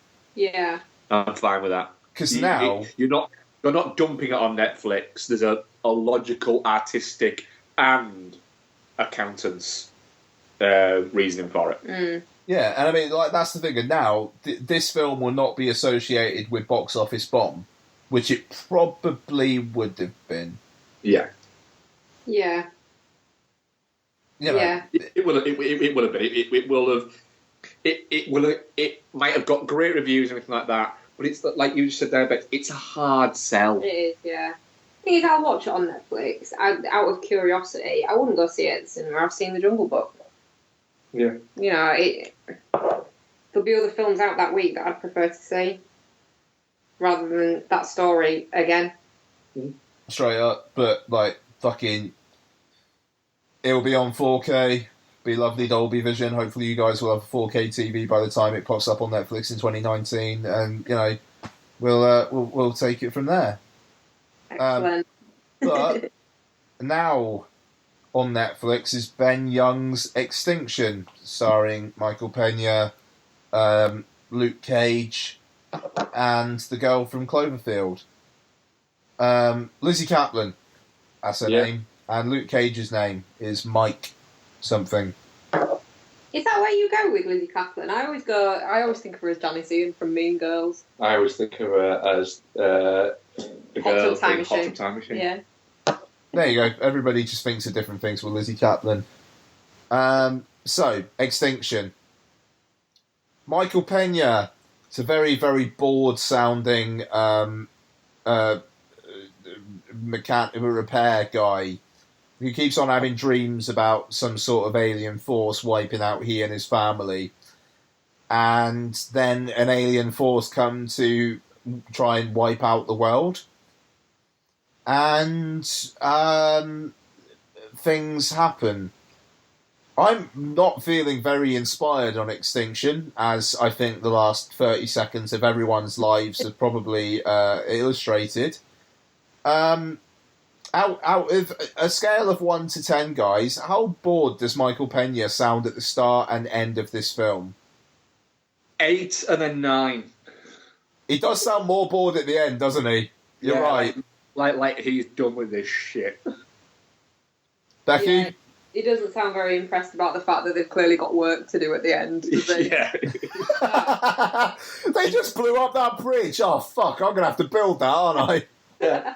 Like he's gone. And this all started. I literally just wanted to take like a couple of extra hours off work. Yeah. I just wanted to go to the fucking pier. I just wanted to go to the pier, and now all this shit happened. Bloody hell.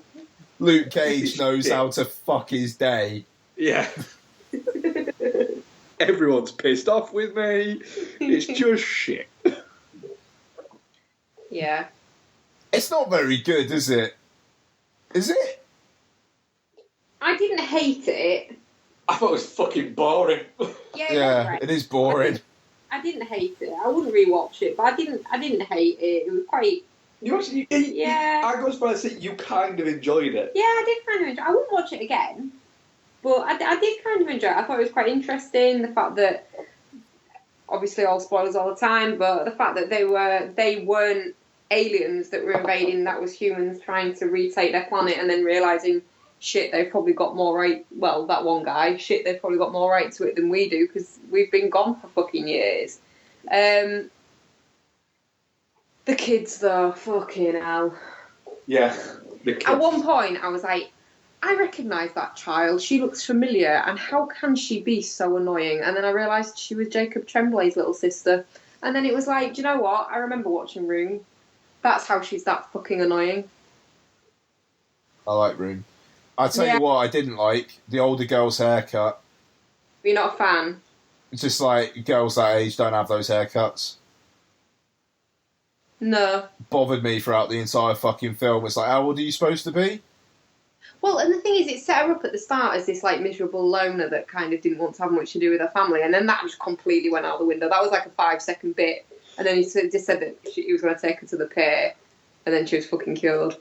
Yeah, and she hangs out in the elevator a lot. The elevator girl. I thought she was fucking the guy downstairs or something. I thought it was going to get really dark for a second. Yeah, it's odd, wasn't it? That it did feel a bit sinister when he went in.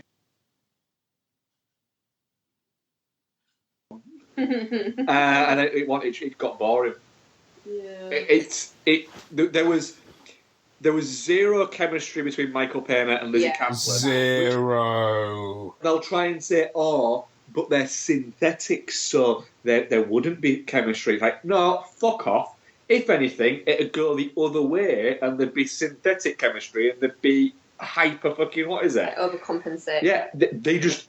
It seems like that Michael Pena and Lizzie Kaplan just didn't fucking like each other. It was like the Joey from Fenn's School of Acting. They were having some serious sex after. Yeah, maybe. Maybe, yeah. Do you think, though, Lizzie Kaplan always comes across like probably in real life she's a real bitch? Oh, yeah. Yeah. She's also, as well, I'm about to say something that could be deemed as quite offensive, but I'm going to say it anyway. Oh, dear. Do you want to whisper it to me first? No. Are you sure? No. Whisper it to me first? No. Ian, you can edit it out if it's horrible, can't you? Right. But you won't, I know. Right, hang on, let me do a loud noise beforehand so I can see it in the sound wave.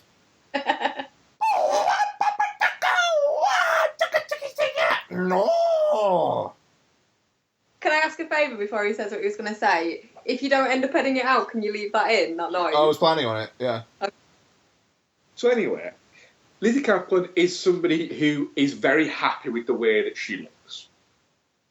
She's made it quite known that she's quite appreciative of the way she looks. Okay. Right? But she's a little bit of a Monet, isn't she? Where if you look at it from afar, you go, that's quite pleasant. Then when you get close up, you go, no, it's shit. That's a little bit what Lizzie Kaplan is. So whenever I see her acting, I always think, you think you're fucking hot shit, but you're actually not. You're actually cold diarrhea. A bit of a butterface, isn't she? I think she's beyond that.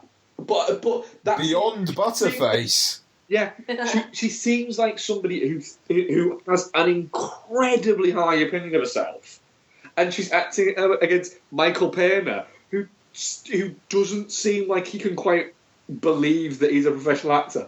I love that about him. I'll talk about another film with Michael Pena in later on. You wait. He's such an odd actor in the fact that he crops up in so many different genres of movies. He's the guy in Deadpool, isn't he? No, he's in one of them. Ant-Man. That's it. Yeah, he's good in that. He's fantastic in Ant-Man. You know, but he's also great in End of Watch. Yeah. He's also, and I'm going to be the only person alive who says this, but I don't care. He's also very, very funny in Chips. I've not seen Chips. It's a fun movie. We'll have to watch it, and we can see if you're the only person that thinks it. I am, but then again, that's because of my affection for Dax Shepard. Oh, yeah. No one has affection for Dax Shepard apart from Kristen Bell. And me. And Mark. And Bradley Cooper. Ian, what are your thoughts on the children? Because I did a bit of reading up on this, and a lot of the reviews were based around the fact that the children are annoying as fuck. You, as a father of a younger child, have slightly more tolerance, I would say, and probably like remembering how annoying children can actually be. What are your thoughts on it? I didn't really have a particular opinion on the kids, to be honest. Apart from their haircut's weird. Apart from the older one's fucking haircut being fucking bizarre, yeah. Like it screaming and the crying and the Herman, all that didn't annoy you. I think that's because literally I have to deal with that shit every single fucking day of my life, Becky. Yeah, that's it. See, he was looking at it and going, fine with that, because I can relate. Whereas I was the other thing. I would be going, shut the fuck up. The world is literally fucking crumbling. I don't give a shit about your fucking monkey. Becky, shut her up. I'm going to go and try and fucking work out this alien fucking gun, and then I'm going to come back and I'm going to fucking shoot her if she's still crying. But you're making yourself out to be a really terrible father there. You wouldn't. I pretty would. But you would be like, right, okay, I'm going to need you to be really, like, brave and really strong. But then if she was, stop with the fucking noise. Yeah, I think our tolerance for young children is just gone. I think that's it. It's just like I'm writing, like I'm kind of in the thick of it at the moment, and it's it's fine. It's it's hard work. It's obviously fucking worth it. It obviously is, but it's hard work, and you have to put up with the fucking whining about absolute bullshit, several times an hour. Wouldn't you like to think, though, that like in a situation like that, Lottie would conduct herself a little bit better than they did? No, in this kind of situation, she'd freak the fuck out, but so she would. I think that with a bit of talking to, I think she'd handle it. Like if Donna was there, she'd be fine. Like literally, always duct tape. Just duct tape their mouth shut. I don't know. I don't like the image of that, to be fair. But yeah, moving on. The twist in this film I thought was kind of interesting, but then they spent about 20 minutes focusing on it. Yeah. That really bothered me. It was just, this film would have been an hour and a quarter long if they didn't spend quite as long on, so this is what happened. Yeah. That's it. You said that, didn't you? It'd be TV show length if you took out all the flashbacks that you get shown over and over again. That was it. And the other thing is, it's a little bit, for me, and I said this to you, it's a little bit like The Purge, in the sense that it's an interesting idea until you spend 15 seconds talking about it. It's an interesting idea after 5 pints in a pub until the guy who's just got there, who's on his first pint, sits down and goes, "What are we talking about?" "Oh, it's like this," and they go, "Nah, it's bollocks, mate." That's what it is. And I think it is a really interesting idea. Bollocks, mate. Not bollocks, mate. It is an interesting idea. Like, with AI developing, and we're clearly very firmly, said this to you last night, didn't I? They've very firmly based this story. They've been clearly talking about Stephen Hawking's Prophecy of Doom, and then decided to make a film about it. And I don't know. I think it's an intriguing idea. I just think the execution was a little bit off. No, I mean it's got some good ideas. It kind of feels like it has to do the derivative action stuff. Yeah. And it just like the whole kind of like the rising up and whatnot instead of talking about it. And I don't know. It was one of those films where you just watch it and just think, well, what was the point of me just actually spending an hour and a half and watching that? It just felt like empty calories would be like a Fast and Furious film. I'm trying to think of, because at least you still enjoy it, it's like popcorn. I'm trying to think of an analogy here. It's like, okay, what's a food that you eat and you actually get nothing from it and you don't enjoy it? So there's not even a pleasure to eating it. Celery. But then you're burning calories by eating it, so at least that's something. You don't enjoy it and you don't get anything out of it. Yeah, like cucumber for Mark. You hate cucumber. Fucking hate cucumber. It's like some sort of fucking. This film is like a leftover from the night before, where you literally have to be very specifically drunk. It's a chocolate digestive that's chocolates come off. So it's not even just a digestive. It used to be a chocolate digestive, and now it's just a subpar plain digestive biscuit that's been left out in the sun and has got soggy. Oh, soggy digestive biscuits are the worst. There you go. Oh, but they're all right when they're mixed up with milk, though. What? Yeah, man. Like a rusk? Like you do with a rusk? Yeah, do that up. It's good. That's a new one on me, Ian. Well, I introduced microwave cheese sandwiches to you the other day, Becky, so, you know. You're expanding my culinary universe. Did you try that, by the way? Not yet, no. Fuck's Mark's sake. frightened of microwave. So... I'm not frightened. No, you're right, I am frightened of them, yeah. That's true, I am frightened of them. I will not use one. I will. So how do you do it? 2 bits of bread, cheese in the middle, and then just microwave it? Yeah. With hives. He's got his hands in his ears. But you need to, when you take it out, you need to flip it over for like a minute before you eat it. Right. Trust me. Okay, I'll give it a go. Do it. And then Okay. fold it up, because it goes all soft, so like fold it up like a calzone. Right, okay. We'll give that a go. Do it. Let me know. I will. I want to report. So, I've got a feeling Becky is going to be very mildly, definitely not shit on Extinction. No, I mean, even I am objective enough to be able to say it's not a great movie. The idea is very good. But are you touching cloth on it rather than shit? Yeah, I would be, yeah. Okay, fair enough. I'm shit. Aww. Yeah, I'm shit as well, but like it's one of those ones where it's like if it's in my bottom 10 at the end of the year, I'd consider that to be an okay year. It's not aggressively shit. No, it's not aggressively shit. It's aggressively boring. Yeah, I mean that's the thing. It's just there's nothing to it. It's a digestive without the chocolate on. Mm. Well done, Mark. With it feels like it's both too long and too short. It's too long in that it spends too long on the flashbacks and stuff, but it's too short in that the build up to the reveal and the character development are just lacking. It's a movie that is 95 minutes long, and it feels like 15-20 minutes of it are repeat scenes. Yeah, Mm. but they could have kept it at about the same length or even slightly longer and just done something better with that time. Yeah. I see why they sold this to Netflix rather than try to release it in a cinema. God, Yeah. could you imagine watching this in a fucking cinema? You'd be fuming when you left. Yeah. It doesn't even look cinematic. No. You know, I was watching it going, huh. So basically, it's Skyline, but Skyline looks better. Yeah. Yeah. What was the poll? Definitely not shit, 13%. Touching cloth, 13%.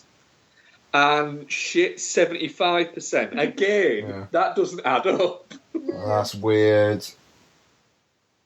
No, it doesn't. You'll be glad to know that the other poll that we have does add up. Excellent.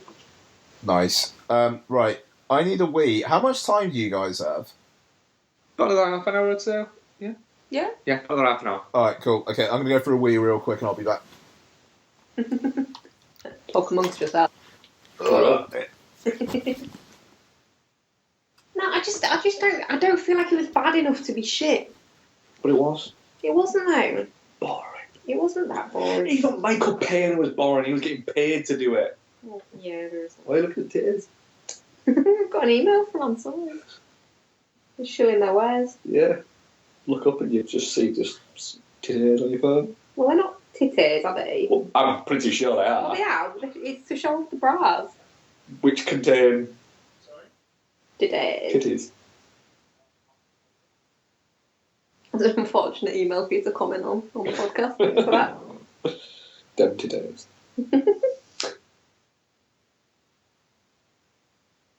I don't get emails about tits. Do you want me to sign you up for the answers? I do. Wait, no, I don't get emails about tits. Yeah, Look. there you go. Ah! Titties! Tit in a millionaire. Yeah. Oh dear, you're delightful. Thank you. What else do I get emails about? He's going to edit this out, right? I don't know. Maybe not. I don't think people want to listen to 5 minutes of us just talking about answers, new ranges. Ooh, that's... No. No, that's No. No.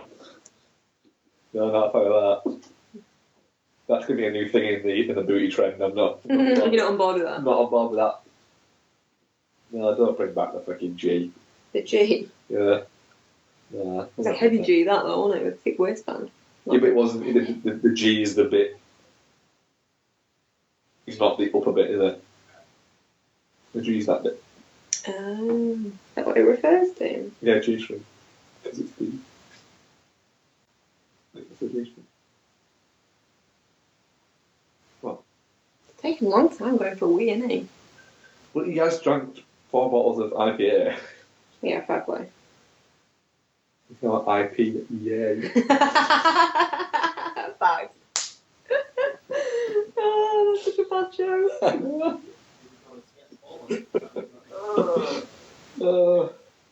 I don't reckon he's going for a pee. I reckon he's getting more beer. I reckon he's getting more beer. I'm going for a pee. You reckon? Yeah. Do you reckon he's remembered his bottle over? No, I'd be waiting lock it up to go and get one.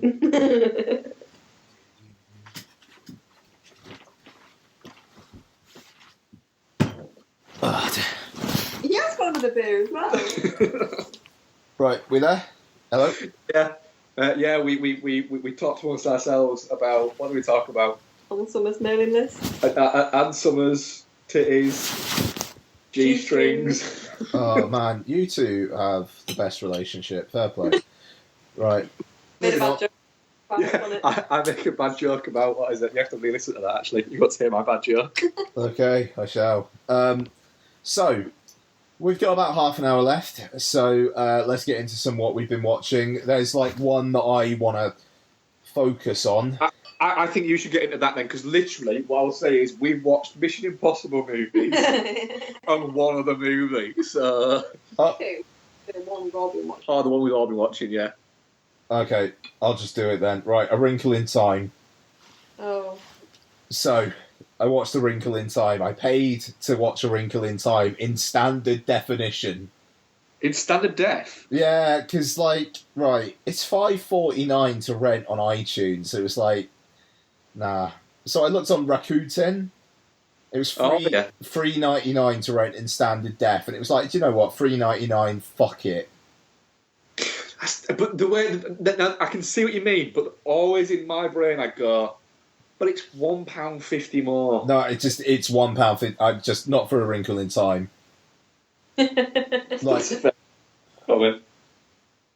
and fucking, I haven't watched something in standard def for a while, and Jesus fucking Christ, nah, I can't do it anymore. Yeah, no, it's not good. So A Wrinkle in Time. It's Ava DuVernay's Disney film, which people basically said, yeah, its heart's in the right place, but it's not great. To be honest, that's kind of where I am with it as well. Right. So, the story, right. You got a girl whose dad, played by Chris Pine, went missing years ago. Literally, she wakes up in the middle of the night one night, goes downstairs, her brother's there, and on the radio, it's literally, it's been 4 years since scientists, blah, blah, blah, went missing. And it's like, right, okay, so literally, on the radio, it's telling us it's been 4 years since he went missing. Okay, fine. The following scene, they're at school, and the little brother's, like, sitting by a fence, and above him are teachers. And they are literally having a discussion about the dad, and going, oh, can you believe it's been 4 years since blah, blah, blah went missing? Oh, I bet he just went down to Tijuana. Oh, can you imagine how those kids feel? A girl in film, whose name I can't remember, she used to be such a good student, and now she's just, I don't know what's wrong with her. And her brother's so weird. And it's like, right, who fucking wrote this dialogue? It's the exposition machine is just, I am going to tell you everything about the background of this film in conversations between random people because we don't have a natural way of fitting it into the film, but we need you to feel sorry for this girl. And then 10 minutes later, Oprah Winfrey turns up in what can only be described as a dress made of bubble wrap. And she's giant. So you've got a giant Oprah Winfrey in the sky with Reese Witherspoon being Reese Witherspoon. That sounds like a John Lennon song that he'd write now and it'd be shit. Yes. And Mindy Kaling, who literally, throughout most of the film, only speaks in quotes from other people because she may as well use other people's words. And at one point quotes Lin-Manuel Miranda. Because I tell you what, the 8-year-olds in this fucking audience love Hamilton references. They're all about that shit. They were whooping.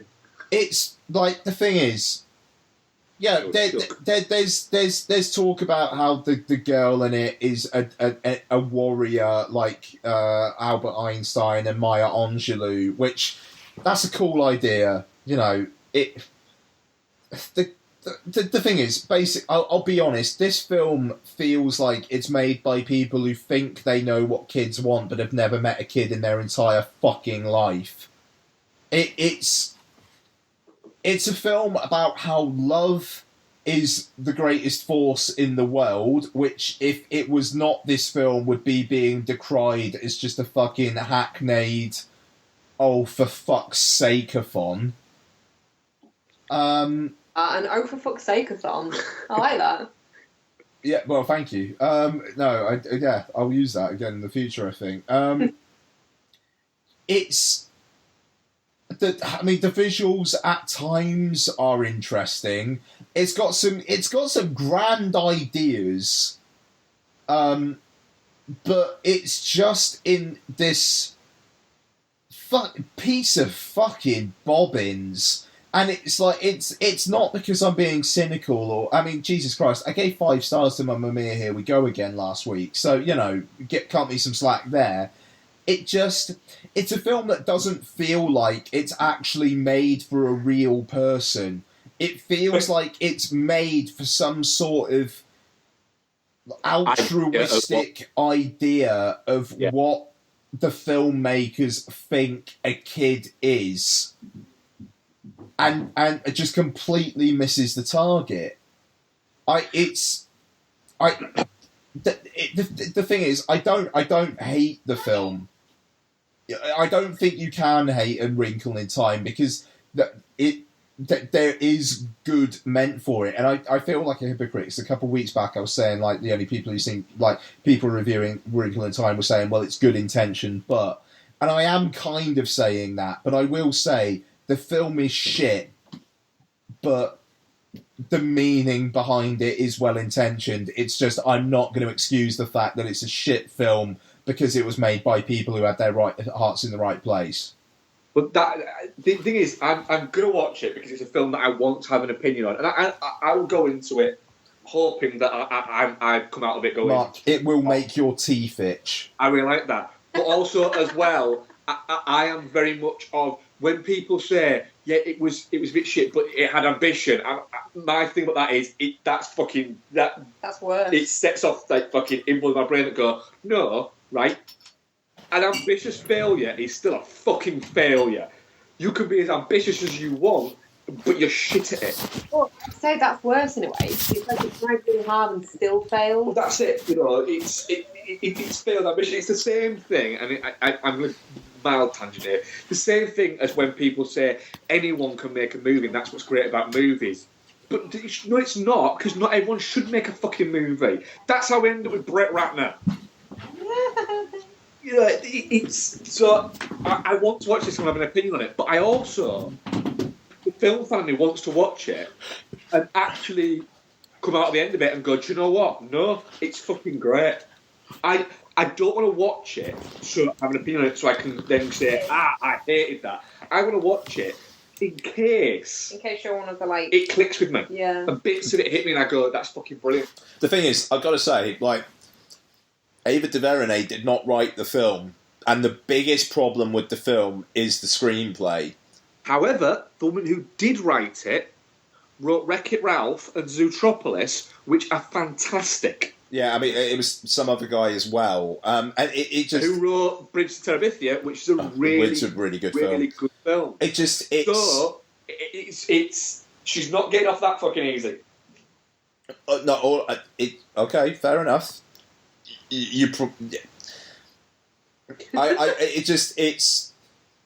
It's not worst film of the year material because it is aiming for some shit and at times hits it. There are some interesting visuals in this film. There genuinely are, but it's sorry. How irritating are the kids? Oh, fuck it, right. Okay. So, The girl is she's actually not bad. I watched this film last night and I can't remember what the fucking character's name was. But she's sorry? It's called Meg. Meg, that was it. She's actually not bad. She's fine. Right. Her brother, through the entire film, everyone calls him Charles Wallace. And gives him his full name. Like, literally Charles Wallace. Everyone calls him Charles Wallace. And there's never an explanation as to why, and it really bothered me. But, also, that kid is the most fucking stage school, I am hot shit, and I'm probably going to be dead by the time I'm 18 because of my failed fucking teenage years, little dickhead. I could not fucking stand him. I could not stand him. Michael Peña's in it for a scene, and is awful. And it's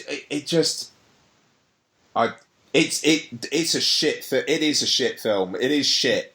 A Wrinkle in Time is shit. And I wonder if, the thing is, I kind of wonder whether if Ava DuVernay wasn't so hot and got it off the ground, whether it wouldn't have been made at all. And I will say, Lottie watched about 15 minutes of it, and she was in really, really hardcore. And she got she started I was watching it about half an hour in. She just fucking noticed what I was watching and started watching it. And she got what was going on. It was like, right, so they're trying to save her daddy, and the cloud is bad, and she didn't say this, but Reese Witherspoon is a leaf, okay, because there's a bit where Reese Witherspoon's a leaf, and it's like, okay, and now they're flying on the leaf, okay, and she was into it. And then it started getting a bit scary, and I'm glad she didn't watch it towards the end, because she would have fucking had nightmares for months. But it's this film that, right, any kid below the age of 8 will freak the fuck out at moments, freak the fuck out at moments of this film. Anyone over the age of about 13, 14 will probably think that the plot is just fucking bobbins. And those between the ages of 8 and 13 won't get the theoretical concepts being explored in the film. So they've basically made a movie for no one. It's a film for no one. Yeah. It is. A Wrinkle in Time is a film for no one. It's like they've wrinkled time and it's so much that it's like, right, I don't actually know what time is anymore. Yeah. And we don't even have Tom Hardy's lizard tongue dick. No, exactly. I'd be fascinated to see what you guys make of it. We're going to watch it this week. Are we now? Yeah, fuck it. It's shooting for the fucking moon and basically just shits itself. Yeah, shooting for the moon and not even getting past the trees. I'd be interested to read the book that it's based on, though, because a lot of what I've read about it... Shut the fuck up. A lot of what I've read about it is that it's an abomination because the book's really good. It does kind of seem like it might be a book. Judging by how this went, I'm assuming the book is unfilmable. Well, just don't fucking film it then. But the minute somebody says a book is unfilmable, you'll get a director who will go, "Oh, really?" and we'll try and fucking make it. And Ava DuVernay, who was hot off of Selma, is "I'ma do that." Yeah. Selma and a lot of self-promotion. Very different kind of movie, though. Yeah. Isn't it? Again, I wonder how much she understands about what kids can tolerate in the cinema. Well, that's it. And the thing is, if this is a beloved book from her childhood and she's decided to make it because of that reason, you can get kids more involved in a book when you're reading them a story than you can with a film because I don't know the format it's meant to be in that particular. Let's talk about it next week. Watch it this week. Let's talk about it next week. All right. Okay. I'm gonna see how much the book is on Amazon and see if I can get it read in time as well. Nice. I'll mention as well, I watched a trilogy of films this week with Lottie. Yeah. Which I don't think seen the first one before. Hotel Transylvania. Oh, wow. Yeah. I didn't know there was 3. Yeah, the third one was in this. It came out in the cinema on Friday. We went to see it last weekend. I quite like these films. They're fine. Third one's the best one of the lot. That happened in Madagascar, though. Yeah, it did. Madagascar 3 is fucking fantastic and it's the best single use of Katy Perry's firework in cinema, and I include Rust and Bone in that. Yes. It is, because just very quickly, what I always loved about Madagascar 3 is the fact that it starts literally like it's starting halfway through the movie. Yes, it does. And you kind of go after 5 minutes, you go, what? What's going on? And then Katy Perry's fireworks starts. Okay. It is bonkers. Yeah, Madagascar 3 is great. I watched the first one and was very underwhelmed. The first one's shit. The second one's really forgettable, and the third one's great. They go on vacation in the third one. They go on vacation in the third Hotel Transylvania as well. I was going to say, yeah. Oh yeah, no, yeah. So it's fun. There's it's again the fucking Samurai Jack man. Directed all 3 of them. He did the Star Wars Clone Wars as well, and they're fun. They're completely inoffensive. Good visual gags in all 3 of them. Like the third one's got an interesting message about how you might love more than one partner in your life, which was unexpected. And yeah, Lottie asked me a few questions after. It was like, no, Mummy and I will be together. Don't worry. I don't think there's going to be anybody after Mummy. Don't worry, lots. Chill out. Having a kids movie. Yeah, but yeah. Because a lot of children come from that's true. separate families, that is and it's a well-intentioned thing that just misses some marks. Yeah. I mean, that's the thing. It's like through the films, it's this whole thing about love at first sight. Monsters refer to it as zing. They zing. So in the first 2 films, they're talking about how you only have one zing, and in this third one, it's like, maybe you could have more than one zing. And it's weird because it's like Dracula zings with this other person, and he has like real fucking guilt about it, and like how his daughter is going to feel about it. And it's like, okay, this is some weird, interesting stuff. And, it's Hotel Transylvania, so it doesn't explore it that much, but I like the fact they even brought it up in the first place. Just odd visual stuff. I laughed a couple of times through the new one. Like, Lottie really enjoyed them and wants to has been banging on about watching the first one again. I bought the first 2 on iTunes for like £8 in 4K. They look really nice. And, they're fine. They're good little films, and just because the voice cast is like Adam Sandler and Kevin James with David Spade and whatnot, people seem to think, alright then, these films are automatically shit. And, I probably would as well because they're grown-ups, but they're alright. I think Gendy, Samurai Jack Man, has a good influence in these films. And they're fine. They're good. They're a good time. Fuck it. They're better than A Wrinkle in Time. Sounds like most things are. Yeah. I know. They don't have as much ambition as A Wrinkle in Time, but they don't shit themselves trying to express it either, so, Yeah. Fair enough. I don't think I've watched any of the Hotel Transylvania movies. I watched the first one. Have you? Yeah, it's not very good. Have I? No, I don't think you did. Right. Yeah,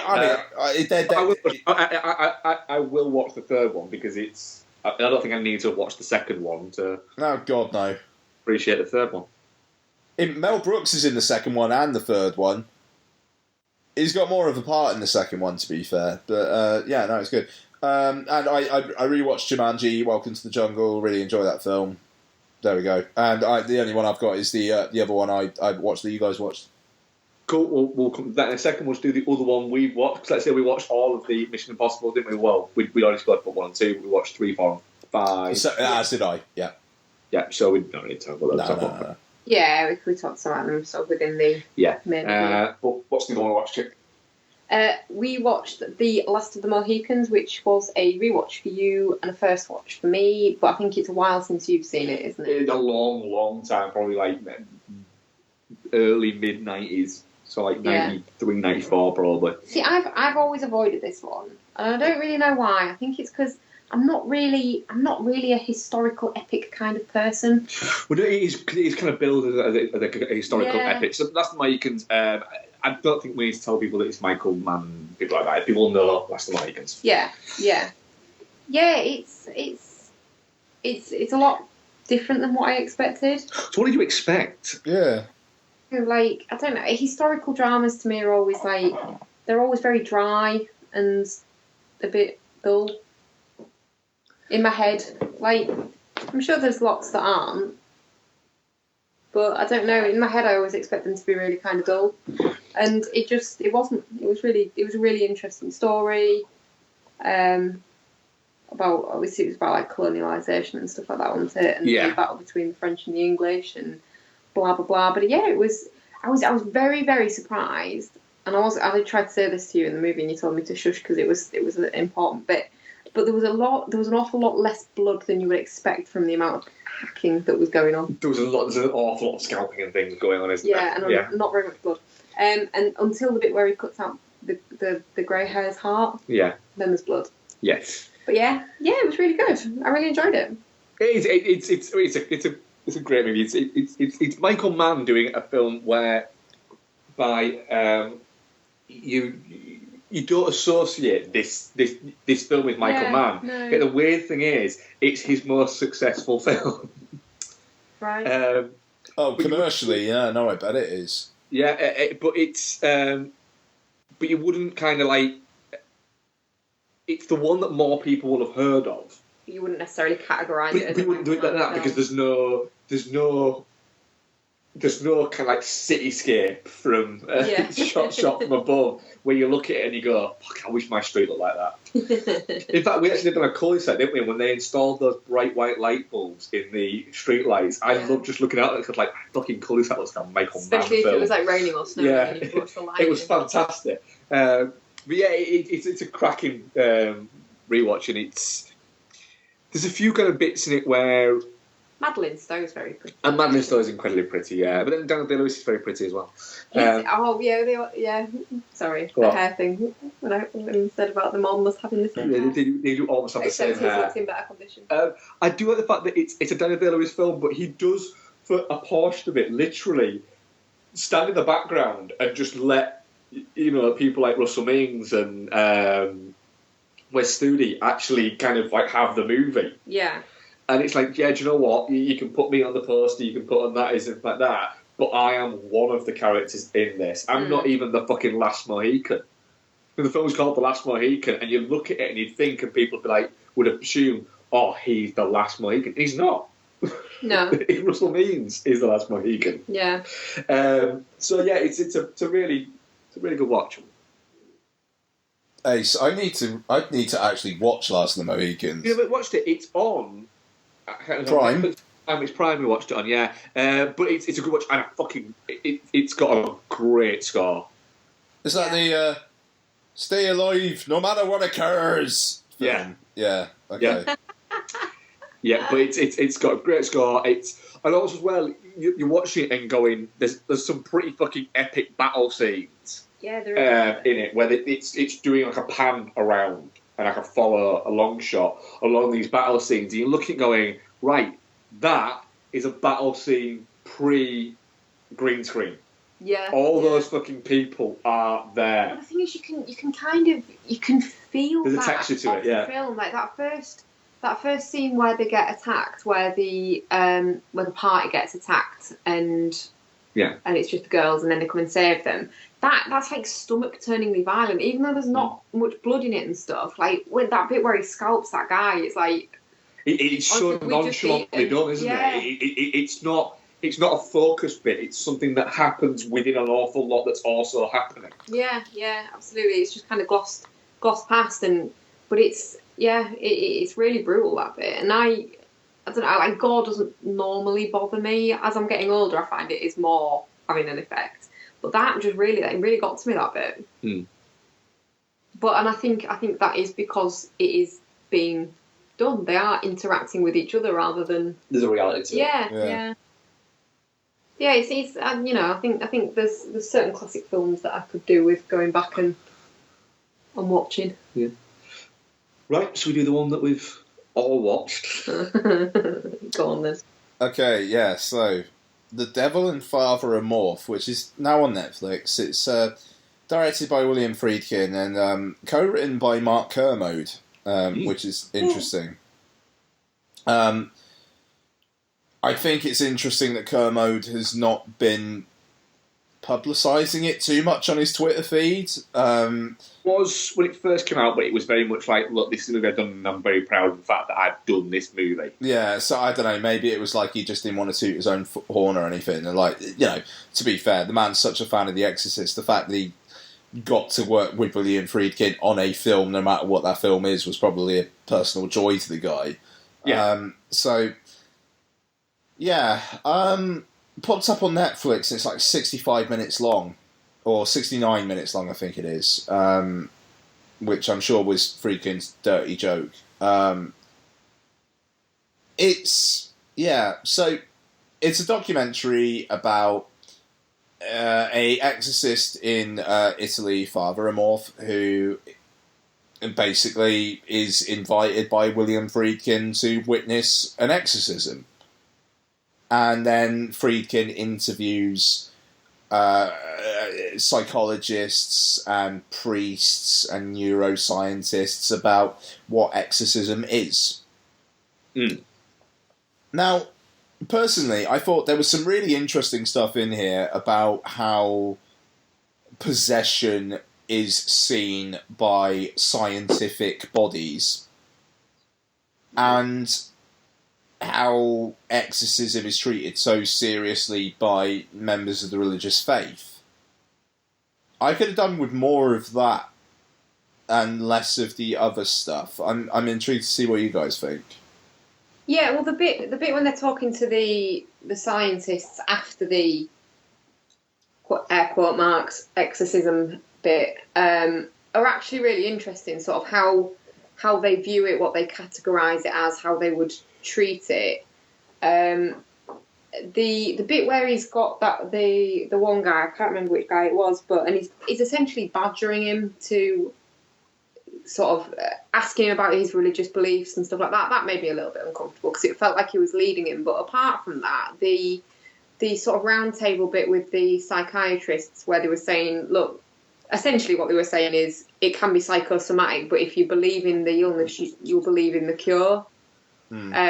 Was an interesting slant on it and does actually carry some weight, really, I suppose. If you believe you're possessed and you have an exorcism, you could also believe that you are then cured. The exorcism scene itself, I don't know what to think about that, really. Like, if that was genuinely unedited and that weird double voice thing was a woman, that is really fucking creepy. And that obviously raises questions, but was it? And it sounds too much like generic exorcism voice. Yeah, it does. But then has that come and been developed from?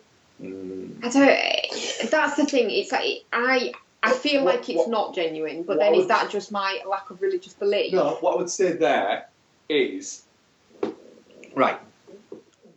William Friedkin directed The Exorcist. Yes. Right.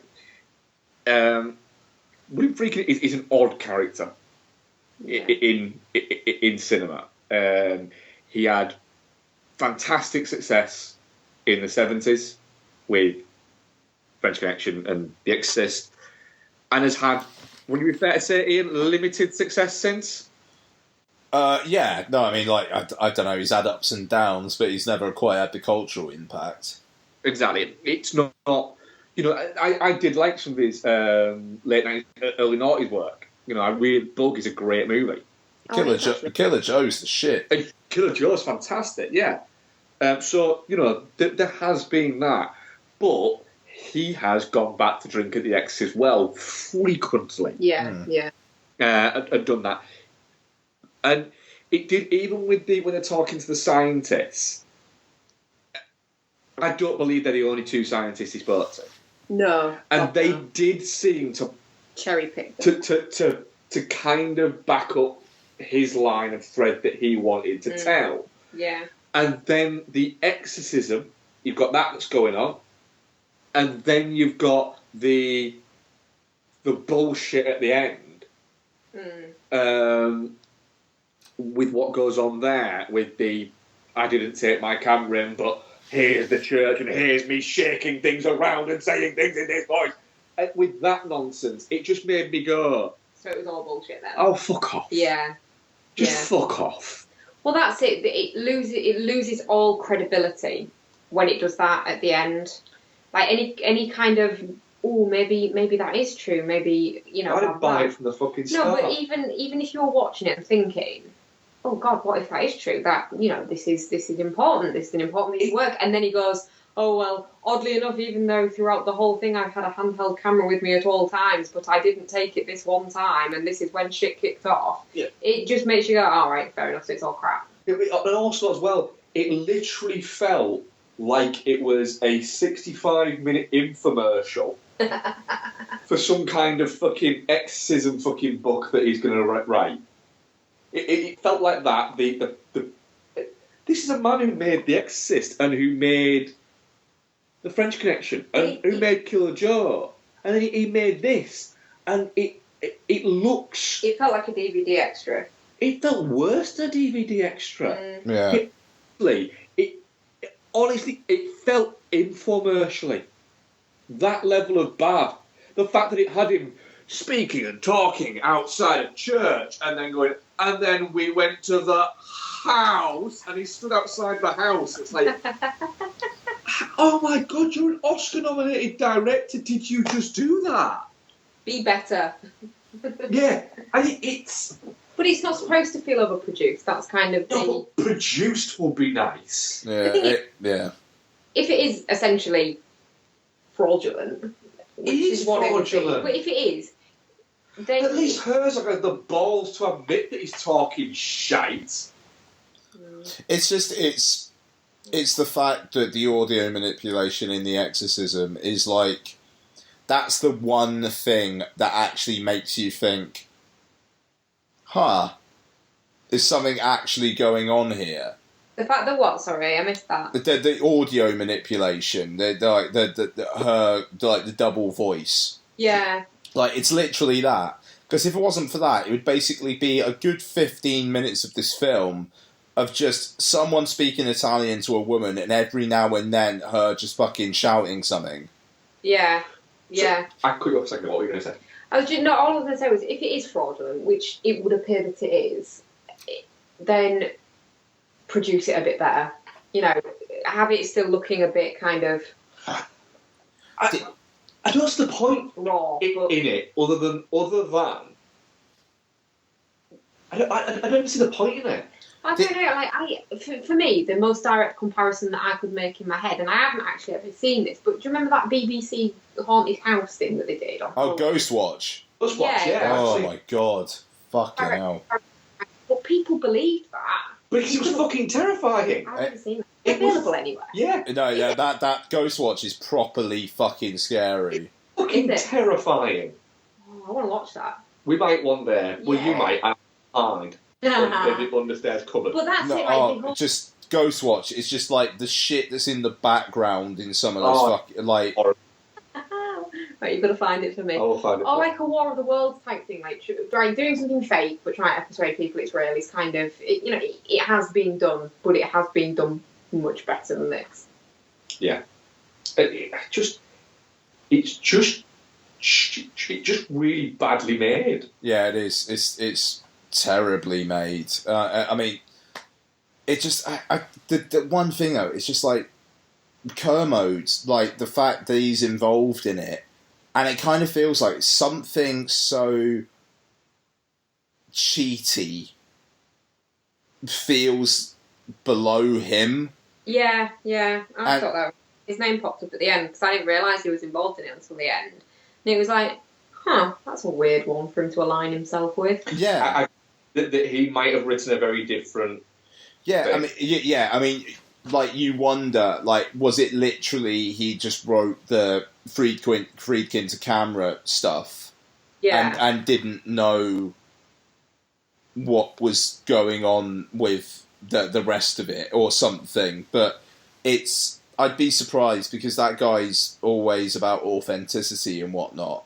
Yeah. And yeah. Just do stuff for the dollar. Well, No, he doesn't. The priest in it is like a really well respected, or was a really well respected priest, wasn't he? Yes, yeah. He was, but he also was a bit of a celebrity priest. Right.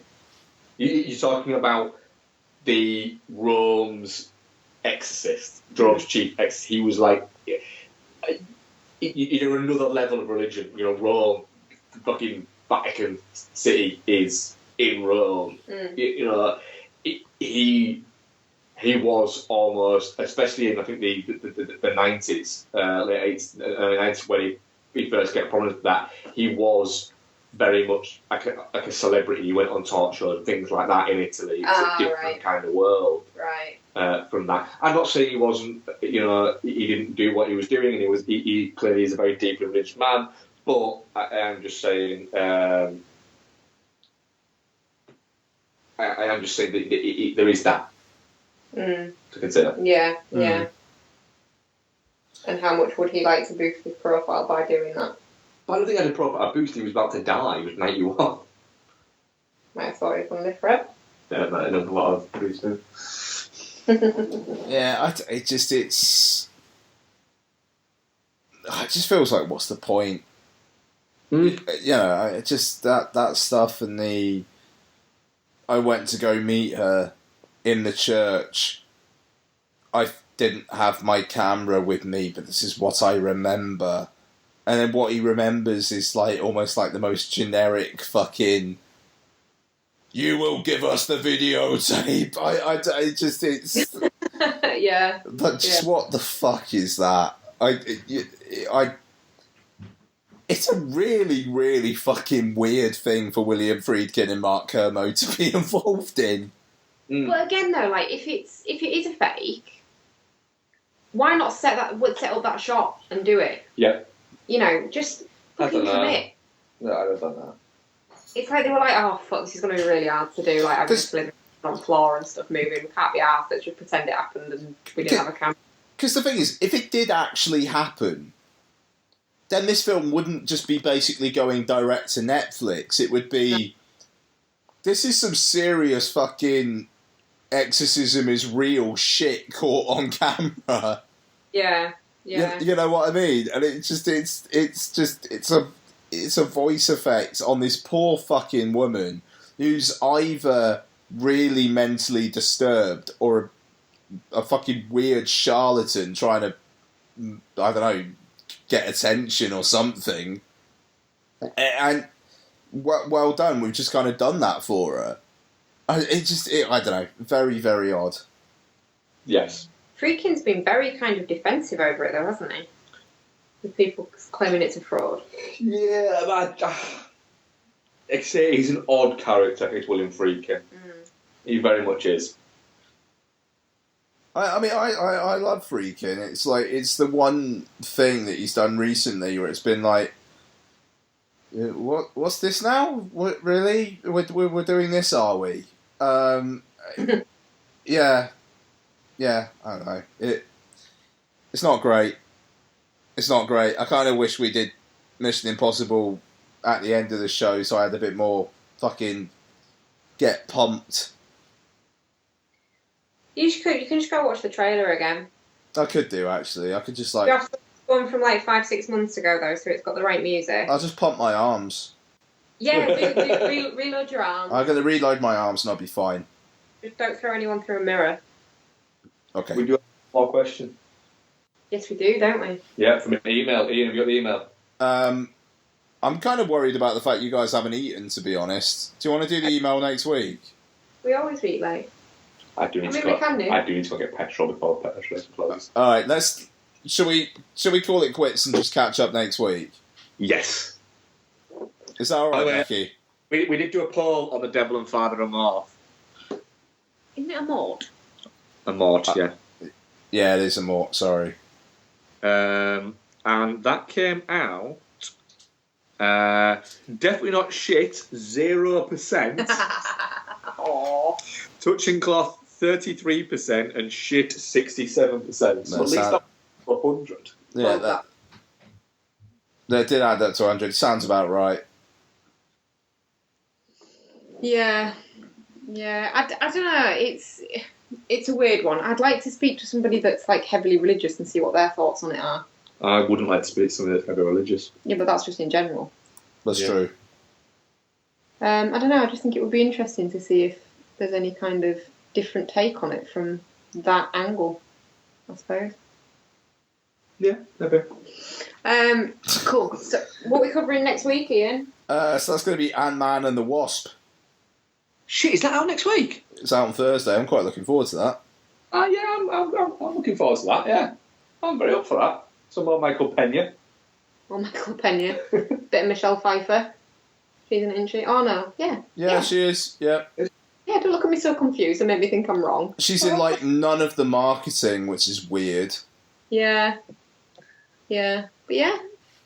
Interesting. Yeah. We might have to do a rewatch of Ant-Man.